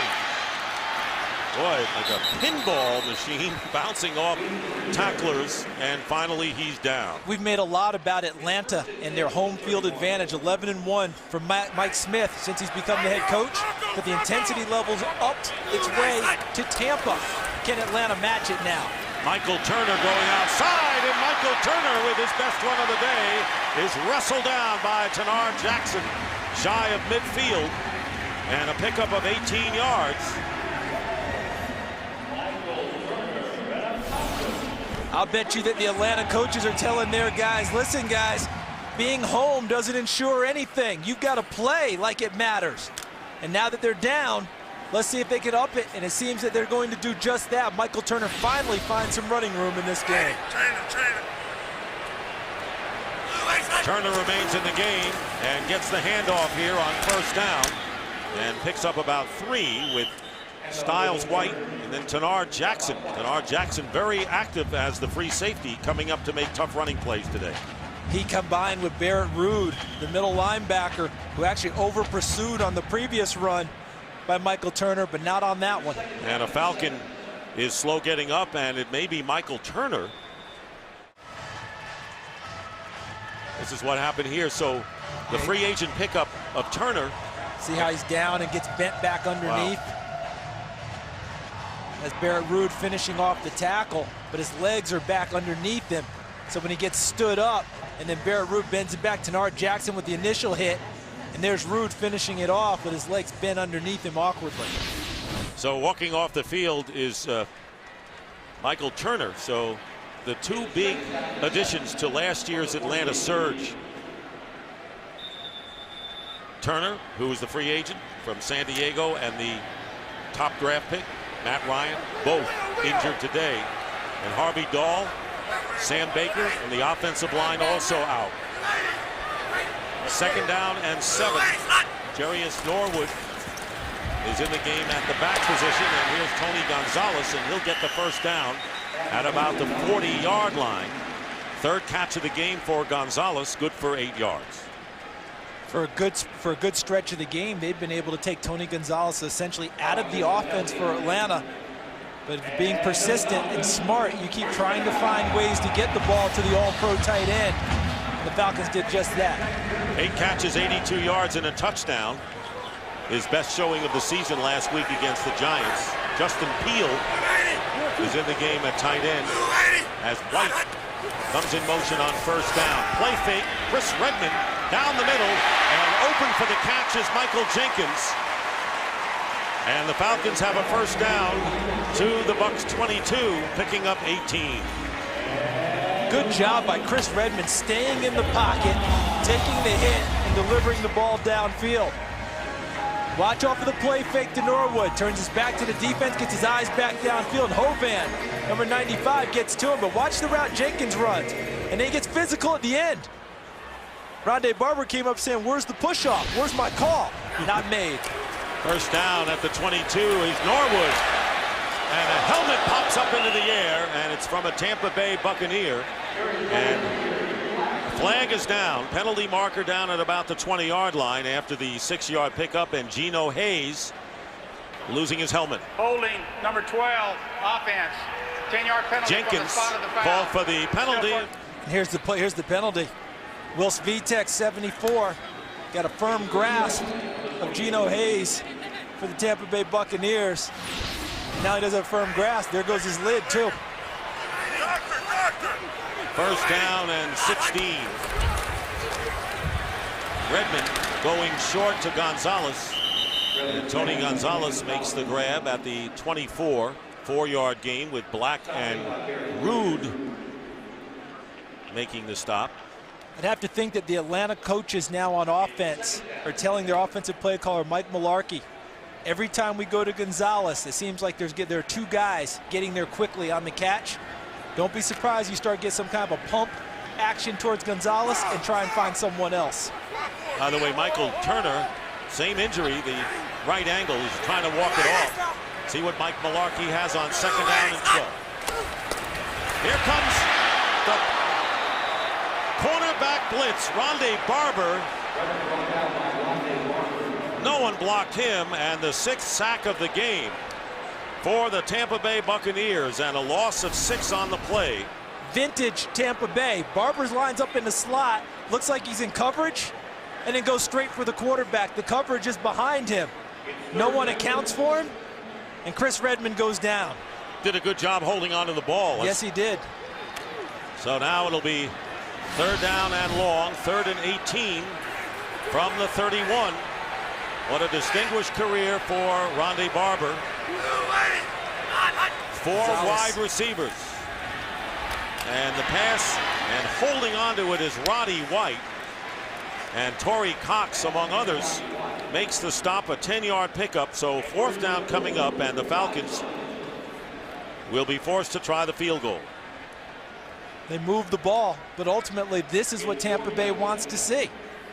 A field goal attempt as opposed to them continuing to take the ball towards the end zone.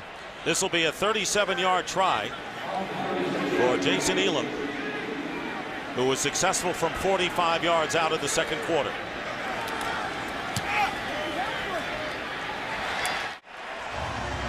Bucs lead is 4. Rondé Barber is tired of losing football games. It's been a long time since his veteran's been in this spot. His intensity is felt everywhere by his team. And we haven't seen him smile like he did, especially the look he had after the sack. Ooh, was that a laser shot? When he came up, did you see those eyes? Woo! Clifton Smith standing in the end zone as Michael Keenan. Line drive kick, and Smith on the run, 2 yards out of the end zone. Here you're looking at the right foot of Matt Ryan, who is finished for the day, as you can see, and the first snaps that Ryan has missed to injury since joining the team. And Michael Turner walking off after injuring or re-injuring his right ankle. Ryan left at the end of the first drive, the final play. First down at the 23.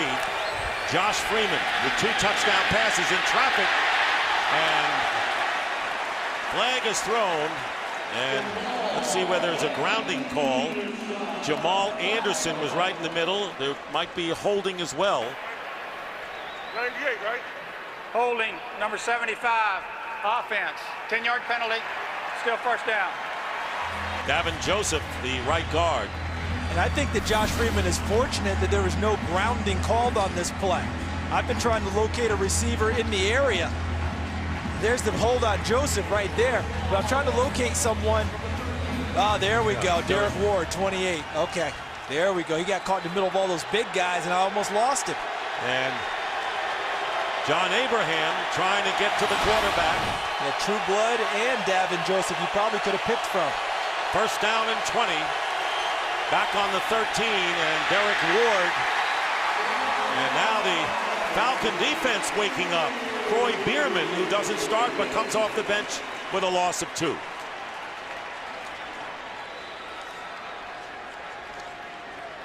So the pressure we've seen from Tampa Bay on the Atlanta passers all game, now starting to flip to the other side, with Atlanta starting to get involved in the run game and getting after the passer.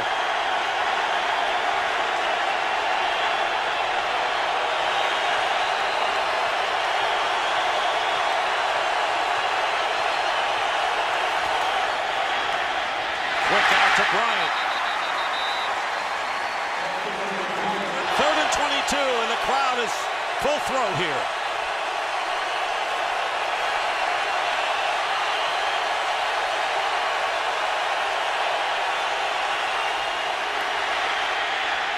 Up the middle, and Kellen Winslow is hit. They got out of real danger, got out to the 17-yard line, and it was Chevis Jackson who gave Winslow the yardage, 7 to be exact, and 4th down coming up, and the Buccaneers will have to punt from deep in their own end. It's a nice job by Brian Van Gorder, the defensive coordinator of Atlanta. Decides just to rush 3. Ended up bringing Stephen Nicholas, the linebacker, late to put a little pressure on Josh Freeman and force the punt. Dirk Johnson will be kicking to Eric Weems. And they're going to let it drop, and the Falcons are going to get great field position. Meanwhile, good field position, first down at the 48 of Atlanta, and Jarius Norwood is stopped by Roy Miller, who was shaken up earlier, as we send it down to Laura Open. Dick, from bad to worse for Atlanta's offense. Michael Turner re-injuring that right ankle. He is done for the rest of the day. All right, Laura, thank you. And Turner gained 33 yards on 12 carries. He did have an 18-yard run, averaging 2.8, and Norwood coming out, and Jason Snelling, who's been really doing a great job as a versatile offensive force lately. 2nd down and 10. Here comes pressure on Redmond, and the slant pass to Michael Jenkins, And the Falcons will have a first down with Barrett Ruud covering downfield, a pickup of 11. I love what Atlanta did in picking up the blitz because Aqib Talib, watch him right here. He came across formation looking like he was going to cover Roddy White, ended up rushing the passer.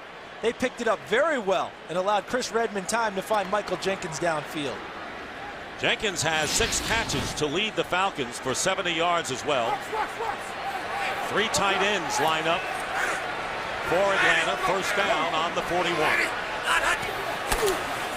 And an end around to Weems with good speed, and Weems is shouldered out of bounds by Quincy Black. And it'll be a 7-yard gain for Weems, who scored a touchdown last week. When you watch Chris Redmond play today, Dick, you made a point earlier in the game about the lack of reps the backups get in the NFL. Watching Redmond work, you wouldn't get that sense, would you?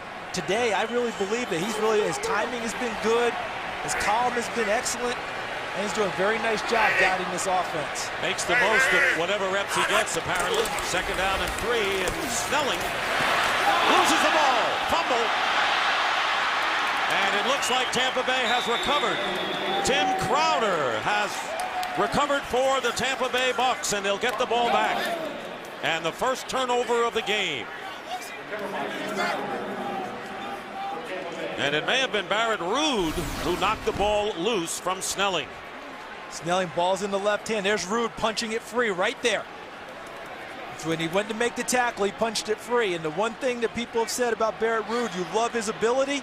You'd love to see him create a few more explosive or splash plays. That's exactly what he did on that one, creating the fumble. You know, I think that the Tampa Bay sideline with Raheem Morris and his coaches are just as vehement as their fans. First turnover, giving Josh Freeman and the Bucks the ball. First down, and Derek Ward trying to leap over Eric Coleman, picking up 8 yards in the process. 3 minutes remain in the third quarter. The Buccaneers leading the Falcons 17-13. Watch this guy right here, Dick. Watch Chris Presley, who they just picked up recently as a lead blocker. Look at him. He gets 2. He didn't get 1, he gets 2. And look what Derek Ward gets after that.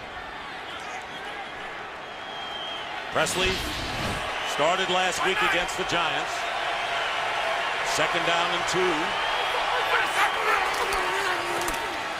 2. Ward, not this time.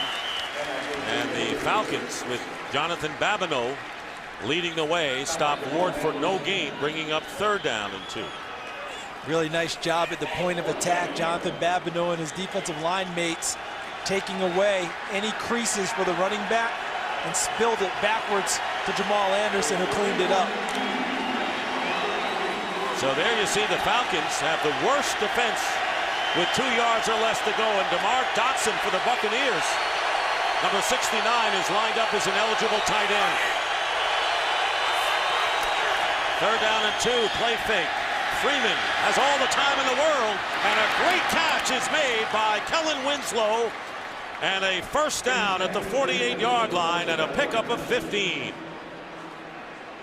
Well, that was pretty. And how about Greg Olsen on 3rd and 2, putting it in the hands of his rookie quarterback, going play action. Great protection from the offensive line. And look at how he sucks up the linebackers, and then he has Kellen Winslow running free with a terrific catch downfield. It's almost as if Mike Smith very unhappy about that on 3rd and 2 with what happened to his defense. Winslow's had a couple of big days this season. Now it's a first down on the 48 of Tampa Bay. Freeman with a deep drop, and the pass out to Derek Ward. And maybe a yard or so on the play, and good coverage by Stephen Nicholas. His first year as a starter for the Falcons. And Nicholas and Lofton and Peterson have really upgraded that linebacking core. You got the veteran guy in Mike Peterson. And Raheem Morris, when you're ahead, having a good time, loose and relaxed with his team, loves the play that Winslow just gave him. Brian Van Gorder, his counterpart, his defense coordinator, a little more intense at this stage. Second down and 8, and Ward again. And Ward gets to the 49-yard line. It'll be third down and long for the Atlanta Falcons. And, you know, if I look at Raheem Morris, and what a terrific job, because you can see the difference in the defense. And this is not a knock on Jim Bates. It's a philosophy thing, and the players are comfortable with the way it's turned out. He has the best seat in the house for a fan. And he gets to interact with the players. Not bad.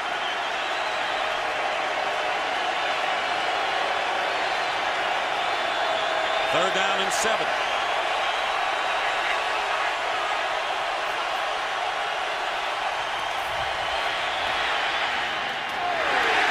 Going to get the first down as Winslow is hit immediately by Shevis Jackson, and that will bring up 4th down after the pickup of 2 yards. And slow getting up is Kellen Winslow.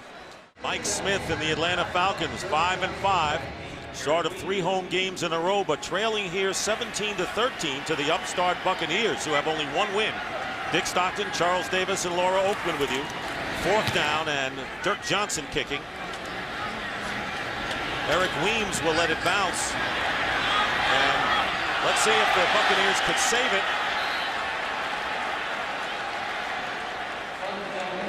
And they did on the 1-yard line. And Maurice Stovall went high to slap it into the field of play. And great job understanding that the punt return guy, if he gives up the right to the football, you can go get it. And look at that, Andrew Economos, he's the long snapper. And he came down and caught the tip from Stovall. See? Good right there. And then there's Economos, 1 foot. And look at that, just shy it appears right there.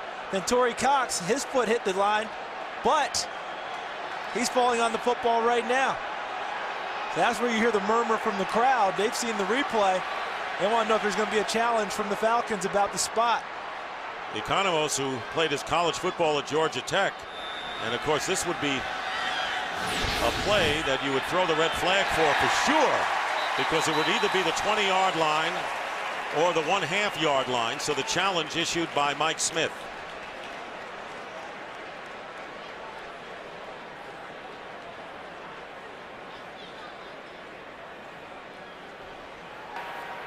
Atlanta is challenging the ruling on the field that the defender did not step on the end line, or excuse me, the goal line. And we're back here, and the Falcons challenging the call that the Buccaneers had downed the ball before it went into the end zone. Well, Maurice Stovall batted it back. This is Andrew Economos. He takes it and flips it back. And Torrey Cox goes through his legs. Now they're wondering if his foot right here hitting the goal line constitutes him now being the guy who can't touch the ball. All right, they're saying that you have to legally be reestablished, that someone else has to touch it first. Our understanding is that this is going to be a legal downing of the football for the Tampa Bay Buccaneers. After reviewing the play, the ruling on the field stands. Atlanta will be charged with his first timeout. Mike Pereira, we were in touch with him, the head of officials of the National Football League, and he is watching this from his headquarters in New York, and indicated that it was legally down by the Buccaneers at the 1/2-yard line. So the challenge, because I'm sure Mike Smith is, see what Mike Smith's saying is he touched the line. Did he legally reestablish? Talk about Torrey Cox, the 3rd guy. Did he legally reestablish before he's able to touch the football? And they said he did with both feet. Yes. That's the ruling, is that he touched the line, but both feet were legally reestablished in the field of play before he downed the football. Boy, that was huge. And a timeout is charged to the Falcons. Mike, you know what Mike's thinking? I got to get to that rule seminar next year and voice a few things. But that's the way it reads, and it worked out for Tampa Bay. Boy, what a challenge win it would have been for him, but instead, starting on the 1/2-yard line, Chris Redman in relief of the injured Matt Ryan since the first quarter, throwing out of the end zone and trying to get it to Justin Peele, the tight end. Incomplete, bringing up 2nd and 10. And this is where you have to be careful if you're Atlanta, because of the new style, which is the old style of defense of Tampa Bay, meaning the one gap, get upfield and penetrate with your defensive linemen. Because here's an opportunity for Raheem Morris to say, guys, get a safety, get a big play. Go through the one gap, try and get the pressure inside, and defeat the one blocker. And by one gap, you mean you don't have a choice of one or the other? Exactly. You pick one and you get upfield and penetrate. Second down and 10. First back through is Obi Mihaly, the fullback, and he gets nothing, gets maybe a yard. So it'll be 3rd and long. Very tenuous situation for the Falcons offense right now. 3rd down, and they bring in Weems, White, and Norwood. So we're talking about the one gap. Watch Chris Hovan. What he wants to do is get into that one gap, not worry about this here. He's just trying to get to one guy. And if you're able to knife in and then just occupy a blocker, what does that leave? Tenard Jackson, the free safety, unblocked, able to come up and make the play. And they spread it out with 4 receivers out of the shotgun on 3rd and 9. Here comes the quick pass, incomplete. And yelling for the penalty is Tony Gonzalez, and no flag is down. Gino Hayes had the assignment of staying with Gonzalez, and the ball was fired past him. The crowd thinking there was a pass interference call, and it'll be 4th down and a punt coming up. At first blush, this looked like a great play, and I still don't change my mind. I think Gino Hayes got there as the ball got there and was able to knock it free, forcing the punt. So Kanan will be kicking and doesn't have much margin there, and Brian Pittman, who was signed on November 5th after Mike Schneck was put on injured reserve, the long snapper, he gets it off, and a really good kick considering the circumstances. Clifton Smith from the 40-yard line breaks to the outside, and Smith will be down at about the 41-yard line of Atlanta. First down. Pressure put on Freeman, and a deflection as he tries to get it to Graham, and it was Jonathan Babineau who got a piece of it. So it's 2nd down. And Greg Olsen wanted the big strike for Josh Freeman. It was a draw pass, trying to fake it inside and then hit the big strike to Antonio Bryant up top on a stop and go route. But Chris Houston did a nice job of taking that away, making Freeman check down to try and get the completion underneath.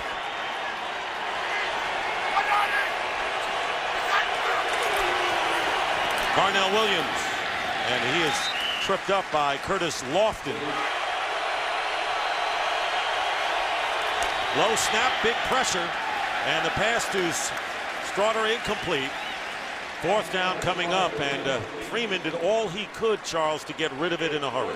Had to get rid of it in a hurry, and if you're going to run a route that short on 3rd and 8, you've got to get it to a receiver when he's on his feet so he has an opportunity to make a move. With the pass taking him to the ground, he has no opportunity to pick up additional yardage short of the 1st down.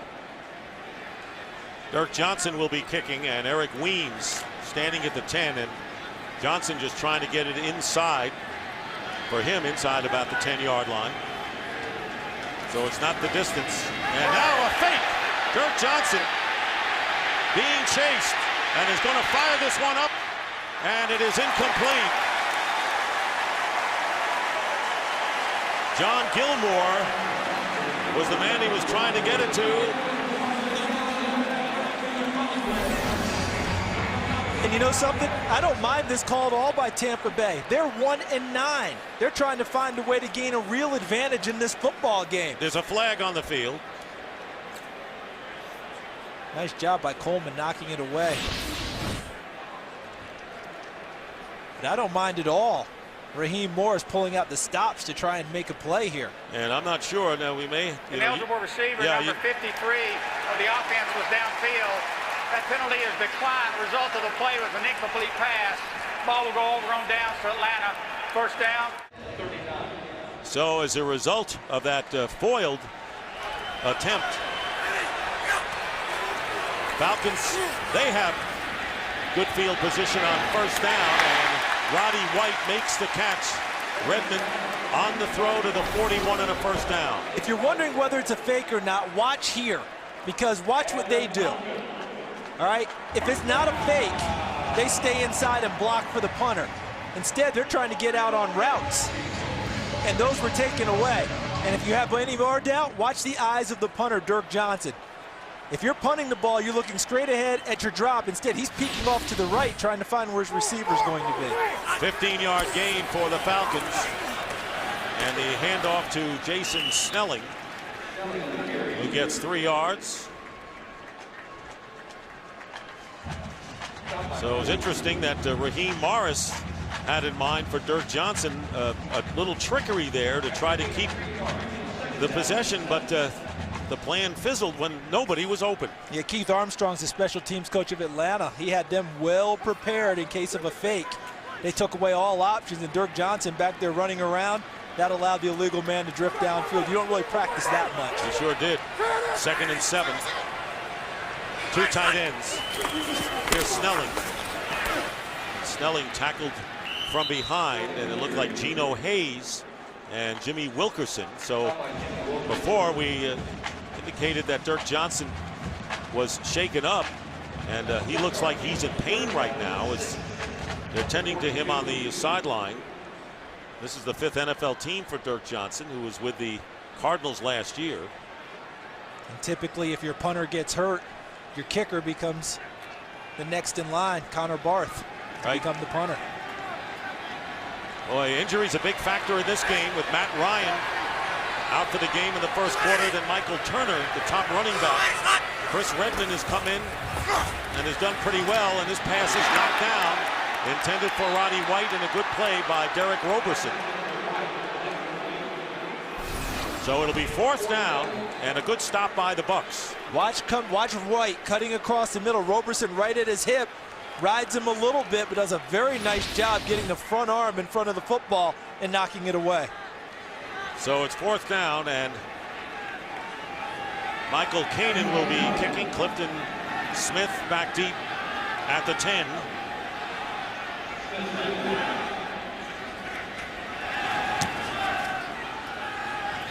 Fair catch, and fielded by Smith at about the 7-yard line.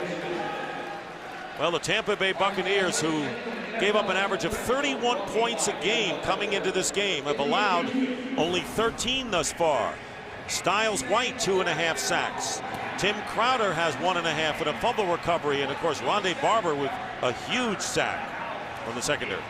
And this is a team that was giving up nearly 170 yards per game on the ground, which meant that you thought they were made to order for Atlanta, which loves to run the football. So far today, the Falcons only have 75 yards on the ground, averaging about 3 yards a carry. Chris Owens is shaken up, and he is the rookie cornerback who got the start today as the Falcons endeavoring to shore up their secondary, which has been a weak point for them.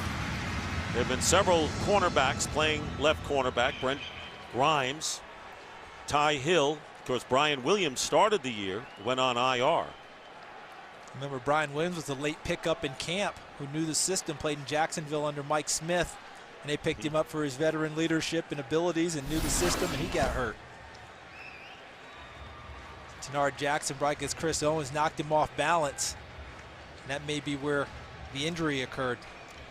Well, this is interesting because the Falcons are trailing, and by the way, this is the first time this year that the Buccaneers have not trailed after 3 quarters. Got him backed up again, Dick. Let's see if Brian Van Gorder decides to put a little pressure on the young quarterback. Brent Grimes has replaced Chris Owens at left corner. First down, Josh Freeman will throw from the goal line and completes it to Kellen Winslow.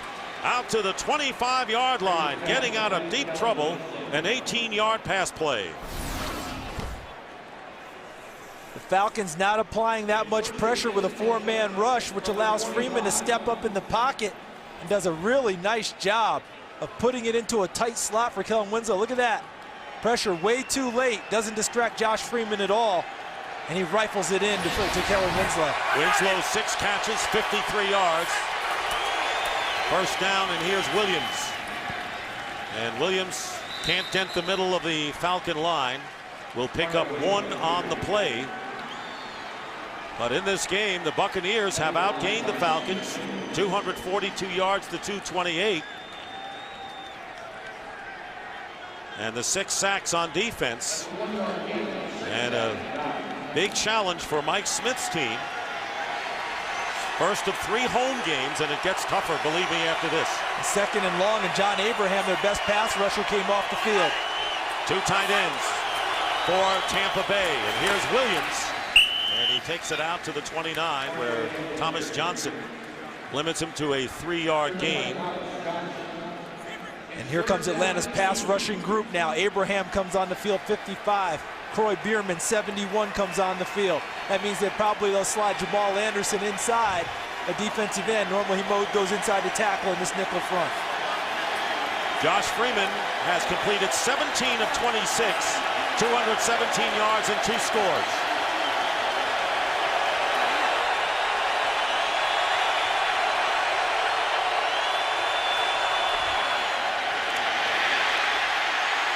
Freeman loses the ball. And let's see whether he recovered.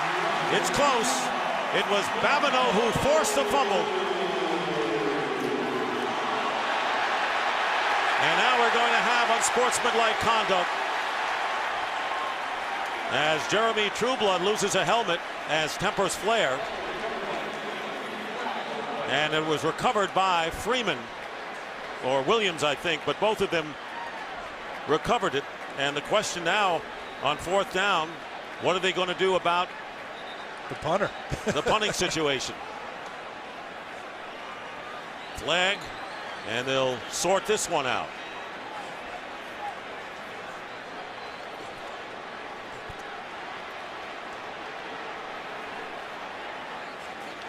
Connor Barth, the place kicker, is coming in to presumably punt, as Dirk Johnson shaken up as we saw before. The ruling on the field was a fumble. It was recovered by the quarterback. It will be 4th down. After the play, unsportsmanlike conduct, number 65 of the offense for removing his helmet. That'll be half the distance to the goal. It's 4th down. Well, Trueblood lost his helmet because he took it off. See, you'll watch Trueblood. There's Babineau knocking the ball free.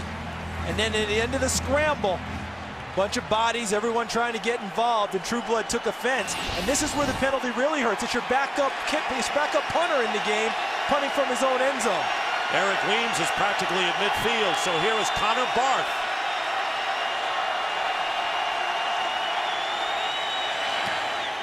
And he gets off a terrific kick. And Weems at the 42, flag is down. Weems going straight ahead and getting to the 40-yard line of the Buccaneers. That was the first punt ever for Connor Barth, but 2 penalty flags are down, 1 at midfield and 1 at the Tampa Bay 30.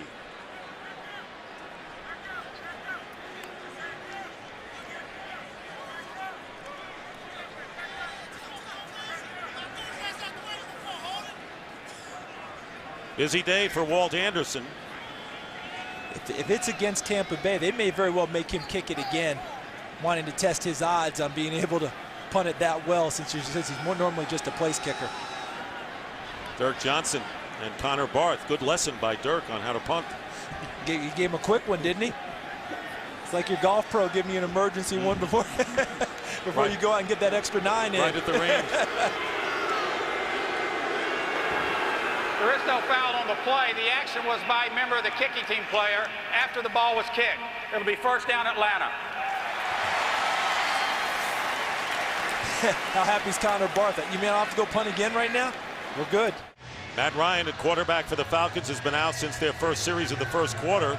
Atlanta had a 10-0 lead, and the Buccaneers then took a 17-10 lead before Elam's field goal cut it to 4. We're in the 4th quarter, and it's a 1st down on the Tampa Bay 40. Chris Redmond has been the quarterback since then, and Jarius Norwood trying to go wide, and Norwood no gain on the play thanks to Rude and Barber. So an interesting game here as Ryan and Turner have left the game with injuries. Redmond has done a good job. 6 sacks, tying a season's high for the Buccaneers. They've allowed only 75 yards rushing, and the story of the game for them has been their defense.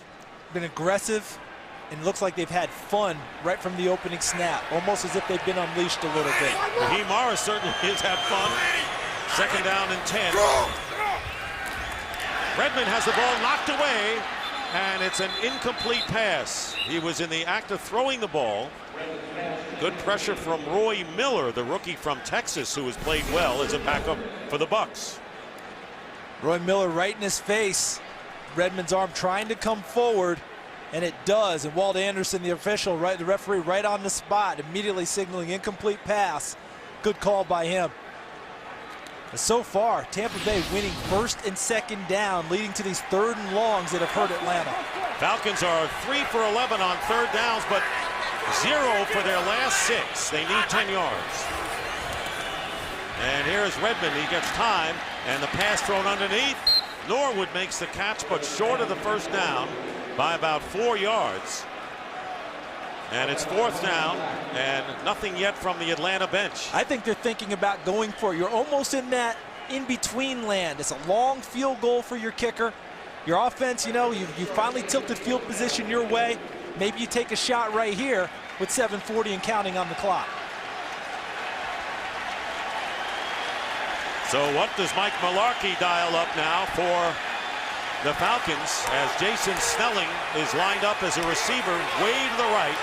And there goes Gonzalez in motion. He's always a prime candidate. 4th down and 4. Here's the pressure on Redmond. The pass caught for the first down by Gonzalez.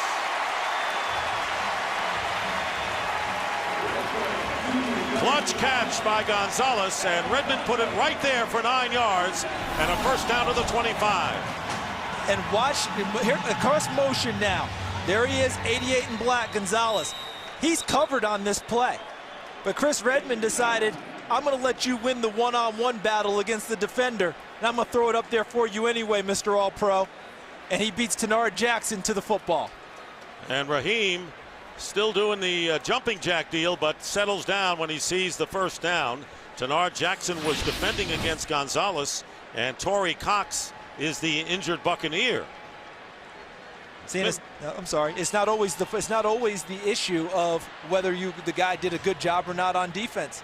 Tenard Jackson did a good job on defense. Sometimes it's just a good offensive play that beats you. And as you look at Mike Smith of the Falcons, you realize something important, that the Buccaneers are giving the Falcons all they could handle, but you got to finish and you want to pay it off with a victory. And right now they're up by 4. They didn't have to go against Matt Ryan today. Redmond's done a good job, but Ryan has been their man. First down on the 25. 2 tight ends for the Falcons. And here is a looping pass, and there is Roddy White with the ball floating down. Incomplete. Good pressure on the play. Yeah, the reason it was floating, watch Jimmy Wilkerson going into range right here. The defensive end. See, this is why it was floating. Not able to fully step into the throw and release the football the way he wanted to. That's the incompletion. Otherwise, Roddy White has a catch. Meanwhile, the Falcons have the best record in the NFL, converting 9 of 11 on 4th downs. They got the big one there. Can they make it pay off? Get 2 tight ends wide, and Gonzalez to the near and Peel at the top. 2nd and 10, and going deep, incomplete. Roddy White against Aqib Talib. Not a bad throw, not a bad leap, but they could not convert, bringing up 3rd and 10. And Mike Mularkey created a one-on-one situation essentially with formation. There's Justin Peel at the top. He's a tight end. Roddy White able to work in the slot against Aqib Talib one-on-one with the 2 tight ends stretched out wide and running very short routes so that no one goes deep and becomes a second guy making a play on the ball against Roddy White. 3rd and 10 from the 25.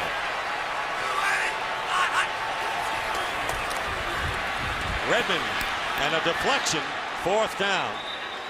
Tremendous pressure. Tim Crowder has been doing this all day long. In his 3rd year, signed in week 2, and the starter the last 2 weeks with Denver the previous 2 seasons. Really nice job getting underneath Tyson Claybo and continuing to walk him back towards the quarterback. And then when he can't get any farther, fundamentally sound, got his hand in the air and knocked the ball away. So Jason Elam, who has been successful on his 2 field goal tries, this from 43 yards, to try to bring Atlanta to within 1. And this one is not going to make it. He hooks it. And the crowd shows their displeasure. Jason Elam missing his 7th field goal try of the season. A missed field goal from 43 yards, and Mike Smith's reaction, head down. And Tampa Bay will take over, and Arthur Blank, the club's owner, with similar feelings. First down from the 33, Derek Ward. Tackled from behind. Second down and 8 from the 35.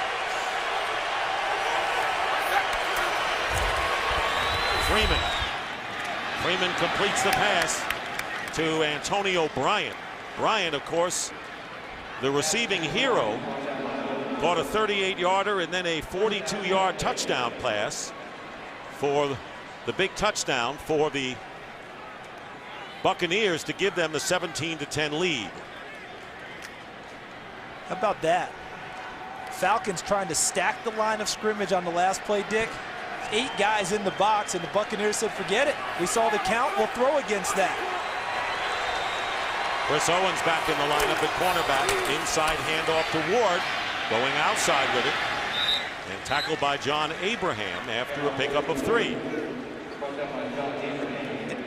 And the clock's starting to become a little bit of a factor, and Derek Ward understood that. Ducked back inside instead of continuing to bounce it outside, where he might have gone to the sideline and stopped the clock. He kept things moving by going down in the field of play. It's not predominant yet, but it is a factor as we hit the 5-minute mark of this game.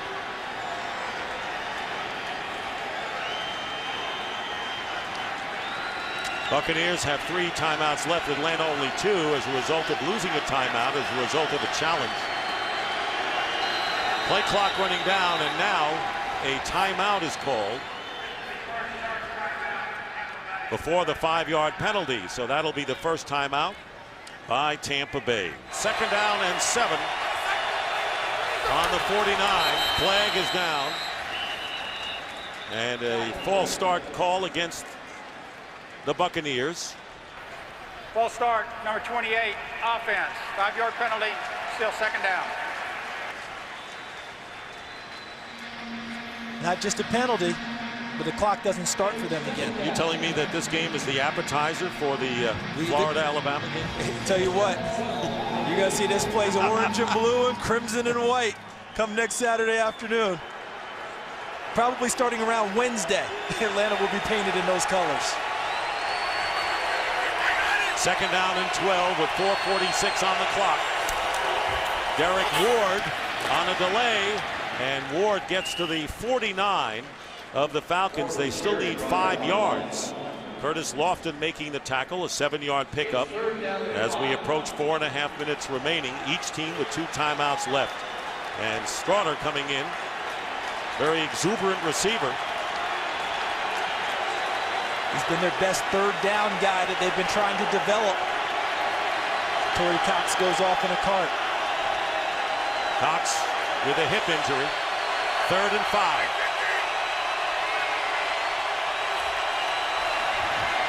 Josh Freeman's pass, and it's caught by Straughter, the 3rd down man, as you had mentioned. And again, the 3rd down guy, and a 10-yard gain, and a big first down for Tampa Bay. That's huge. That's Sammy Straughter, the 7th round pick out of Oregon State. Does a nice job, finds the dead air, excuse me, the dead grass, hooks up right in front of Curtis Lofton, and Freeman delivers. Big first down for Tampa Bay. And now the Buccaneers don't have to be in a hurry as they have the first down just inside the 40-yard line of the Falcons, trying to pull a huge upset here. Only 1 win coming in. Atlanta right in the face of the playoff race. Handoff to Derek Ward. And he was tripped up first by the rookie Chris Owens, and a pickup of 2. And now they're sending making the timeout game start early for Atlanta. So the Falcons now will have 1 timeout left. And with a 4-point lead, if it stays this way and Atlanta does get the ball back, they'll need a touchdown to win the game. Field goal will not be enough. Last loss here at the Georgia Dome for the Falcons was against the Denver Broncos on November 16th of last year. And as you mentioned, that 11-1 record for Matt Ryan and for Mike Smith, both in their second years. It's been a great home field advantage. From the 37, second down and 8. And here is Derek Ward. And you could see that Jamal Anderson trying to strip the ball away from Ward. And maybe a yard on the play. And now the Falcons will call their third and final timeout with 3:16 on the clock. And third and long. Falcons have no timeouts left. 3rd and 7, Derek Ward. And he gets to the 33-yard line. And the field goal team coming in now for the Buccaneers. And Dirk Johnson, who has been injured, will come in to hold. And you see limping onto the field will be holding for Connor Barth. And it's going to be a long one, 51-yard attempt. Barth has connected from 39 yards earlier. And against Miami this year, he had 3 field goals over 50 yards in the same game. Remember, if they miss, will be good field position for the Falcons. 51-yard attempt, and it's close, and it is no good. Off to the right, barely. Looked like it might have a chance in the beginning, but it faded to the right, and as a result of the miss, the Falcons will have good field position. No timeouts left with 2.5 remaining. Everything looked good on the snap and the hold. He just left it out to the right a little bit. Wasn't able to draw it back in between the posts. Falcons defense excited going off the field. And Raheem Morris, come on defense, let's go. And Arthur Blank obviously knows that's good for his team. So with 2.5 to play, that was the second miss of the season for Barth. 1st and 10 from the 41. Redmond's pass incomplete, intended for Gonzalez. Remember, the Falcons have no timeouts remaining. That was very well covered. I believe that's Rondé Barber sitting right on the route of Tony Gonzalez. Falcons out of timeouts. If they're able to get to the 2-minute warning, they'll get one then. But they have to make it happen here on 2nd and 10. Chris Redmond, 16 of 27 for 189 yards. Really hasn't done that much since 07. And his pass here, and it is caught by Gonzalez, short of the first down by 2 yards. Covered on the play. Now they may be out of timeouts, but they are in 4-down territory because they've got 2 downs to pick up this first down. They could run it if they want to. Redmond on the quick pass, first down, and they get to the 46-yard line. Will Josh Freeman get his 2nd win in 4 starts, throwing 2 touchdown passes today? Or will Chris Redmond, the 7-year veteran, lead the late charge with Matt Ryan out for the Falcons? Falcons can't stop the clock anymore, and Redmond trying to get it to Jenkins. Out of bounds, covered by Mack, and it'll be 2nd down and 10. The pressure continues to get in the face of Chris Redmond. Styles White again applying the pressure. Look at what he's had today. Sacked 5 times, but hit another 7. Hurried 8 times. It's been a tough day for Chris Redmond, but I think he's handled it pretty well considering the circumstances. And it was 6 sacks overall, including 1 to Ryan. And here's the pass, and it's caught for the first down by Tony Gonzalez. And Styles got a hit on Redmond as well. Styles White. And a first down to the 35, and the clock runs. It's touchdown or no dice for Atlanta. Here's Redmond. And it completes the pass to Jenkins. And he's close to the first down to the 25. With under 1.5 minutes to go, they got 10 yards, and it is a first down Atlanta. And Styles White has gone off the field, tired, needs a break as Atlanta clocks the football. Michael Bennett came in to replace Styles White. But how about the last play before they clocked it? Styles White tired as a pass rusher because he keeps going after Redmond, but Rondé Barber on the fly. Watch it, look at this. Hits it, and a good job there helping pick him up. Jarius Norwood chipped him just enough to keep him off of his quarterback to allow him to complete the pass to Jenkins. Aqib Talib is questionable with a hamstring. Elbert Mack is in, as we've told you, three-man rush for Tampa Bay, and this pass is caught by Gonzalez and short by a yard. Short by a yard. And it'll be third down. And here is Redmond's pass. First down to the 10. It's the Redmond and Tony Gonzalez show. And the Falcons are on the 10. They're using now a four-man rush as Redmond clocks the ball and stops the clock with 49 seconds. What's helped the Falcons on the last couple of throws is Redmond's able to get the ball out of his hands quickly from the shotgun. 3 steps, it would be a 3-step drop if he was under center. Ball's in his hands, ball's out of his hands. That makes it difficult for the rush to continue to get there. Gonzalez with 9 catches. That's his season's high. See, if Tony Gonzalez is one-on-one against a defender, you give him the football. The Buccaneers have to decide if they're going to find a way to double him at all in this situation. Here he is in the slot. Second and goal.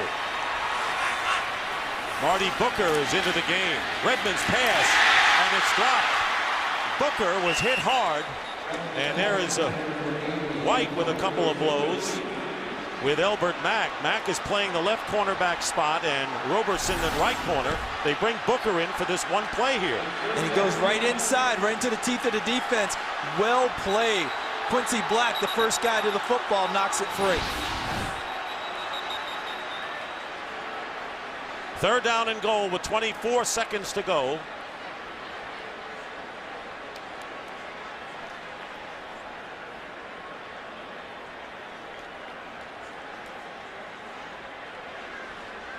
I think Mike Smith believes there should be more time on the clock.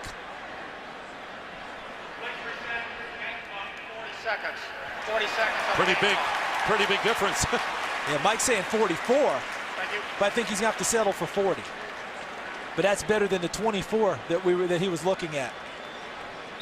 Raheem Morris signaling in with the call that he wants for his defense. Third and goal at the 10. And the Falcons need to get into the end zone.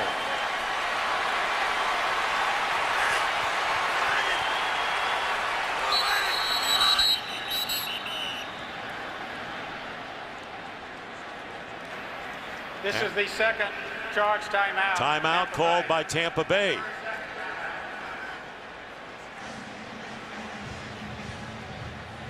Not easy to score when you're that close to the goal line.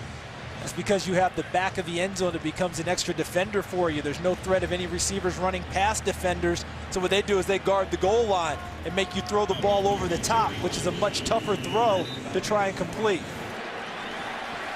Third and goal. Tony Gonzalez right there. He's been the key man. Redmond flush from the pocket. Pass knocked away, and Savi Piscatelli with a big defensive play on Gonzalez. And it's fourth down. And a flag is down.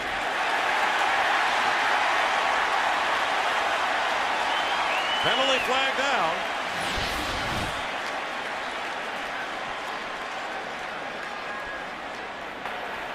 Holding number 29, defense. 5-yard penalty. First down. Derek Roberson. It was a late flag. And it's an automatic first down now. Take a look as Derek Roberson works against Michael Jenkins. Yeah, I would say, yeah. Gonna be hard not to get that. Mike Smith's all over it. Plenty of time, 36 seconds, and now it's first and goal at the 5. Here's the rollout and the pass, knocked away from Roddy White, and a big play there by Roberson, who was just called for the holding penalty. Back-to-back excellent defensive plays by Tampa Bay. I know Roberson was called on the hold, but Savi Piscatelli on Gonzalez, and Roberson, after the hold's called against him, right back against the Pro Bowl receiver Roddy White, knocks the pass away. Does this look like a 1-9 team with their resolve today? It does not. Second and goal. Redmond on the rollout. Throws it away. So now it's 3rd and goal with 30 seconds remaining. When you roll, you cut the field down. And he rolled into the coverage, and look at that coverage that was there. Albert Mack right there on Roddy White. Tony Gonzalez, he's got 2, almost 3 people when Geno Hayes went out of the picture on him. If you're Mike Mularkey, maybe you come back with the same type of a play and try and sneak someone back against the grain and find him on the opposite side. 3rd and goal. They need the touchdown. Redmond gets the rush. Trying to get it to Gonzalez, incomplete, double covered by Piscatelli and Barrett Ruud. So once again, it's 4th down. And it's all right here. The ball on the 5-yard line, 4th and goal at the 5 with 26 seconds to go. Can Redmond get it in the end zone for a Falcon victory, or can the Buccaneers hold and get their 2nd win of the year? Key for Atlanta is, can Gonzalez get off the line of scrimmage clean or not? That's who they're going to want to look for right here. Here it is, 4th down. And now the Buccaneers will call their 3rd and final timeout. That's called freezing the offense. No need to worry about the kicker. Look at Raheem Morris coming down the sideline, getting the timeout called. So the Falcons lose Michael Turner with an ankle injury, re-aggravating that one. Gained 33 yards, and Matt Ryan giving way to Chris Redmond. But it's all here. Raheem Morris wanted to see the formation, called the timeout. Here come the Falcons with essentially the same formation. Gonzalez working against Savvy Piscatelli, a strong safety. Normally they like that matchup. It's 4th and goal, and the game riding on this play. And here's the pass, and Roddy White makes the catch for the touchdown.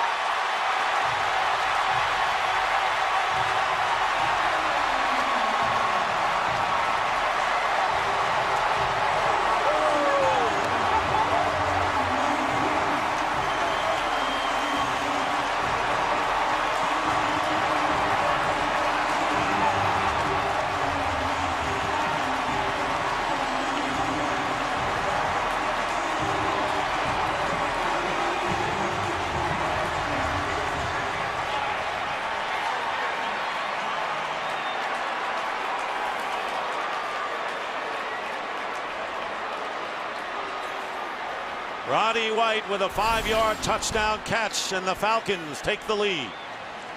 Runs a slant inside, and then is physical, strong in his route because he gets bumped by Roberson, uses his body. We talked about basketball players earlier in the ball game. Guy positions, posts up, and creates just enough space to grab the football for the touchdown. Roberson does a nice job in coverage, but White does just a little bit more to win the route. 7th touchdown catch of the year for Roddy White. The last chance Atlanta had. And what Tampa did was they had the matchups on the inside receivers, and they used Tenard Jackson, the free safety, where they kicked him towards Anthony Gonzalez and Savvy Piscatelli in coverage, but they went to the outside receiver for the touchdown. Booth review, and they really didn't need it because that was a clean catch, and he had possession and control all the way. It was a really nice read by Chris Redmond, because normally you look for Gonzalez in that matchup, but he read the free safety, kicked to that coverage to make it double coverage. So he said, I can't go there. The free safety can't impact the play to Roddy White, and he went there for the touchdown. Jason Elam with the extra point. And the Falcons lead 20-17 with 23 seconds to go. The Bucs are out of timeouts. And what they need, obviously, is a good return and maybe get in position for a field goal. So Keith Armstrong, the special teams coach of Atlanta, has a decision to make about how he wants to kick off. Normally in this situation, you want to squib it along the ground because you don't want to give up the big return. But a field goal ties the game. So you got to make sure that your kicker gets it deep enough for coverage, but not so deep that it sets up a normal return for Tampa Bay with Clifton Smith. Falcons converting 2 4th downs, including the game winner from 5 yards out. And for Tampa Bay, they don't get a shot at a field goal. A valiant game, but a defeat nonetheless. And for Atlanta, a game they needed. Dangerous Clifton Smith to return the kick. And we'll see how Michael Kanan plays it. Michael Kanan had 5 touchbacks twice this year in a game in kickoffs against the Carolina Panthers, both games. And he kicks it deep. And here is Smith, a yard into the end zone. Clifton Smith, and he'll go just shy of the 20 by Coy Wire. The Eagles defeated the Redskins 27-24, and that could set up a huge game next week between the Falcons and the Eagles. The Eagles are now 7-4. If the Falcons win, they'll go 6-5. As the Eagles scored 11 points in the last 7 minutes to win. That game is going to be so big, Dick, that I think it even overshadows that Michael Vick is coming back to town. Yes. The game may actually carry it, but the big question for Atlanta, will Matt Ryan be back for that game, pulling the trigger for his team? And what about Michael Turner as well? Exactly. But I agree with you. 16 seconds to go. No timeouts remaining for Tampa Bay. Josh Freeman. And goes out of bounds with 9 seconds remaining. At the 27. See the instinct there, the young quarterback getting out of bounds, good, but he also was thinking, should I pick up the extra yardage? The clock is the key there, not the yards, because the yards have to come from his arm, not his legs in this situation. A lot of receivers go out and they go to Winslow. Better start laterally. And there goes the play in the lateral. Picked up here by Jeremy Zuta. And it's taken away by the Falcons, who are going to win this game as time runs out. Falcons go to 6-5, and Tampa Bay goes now to 1-10.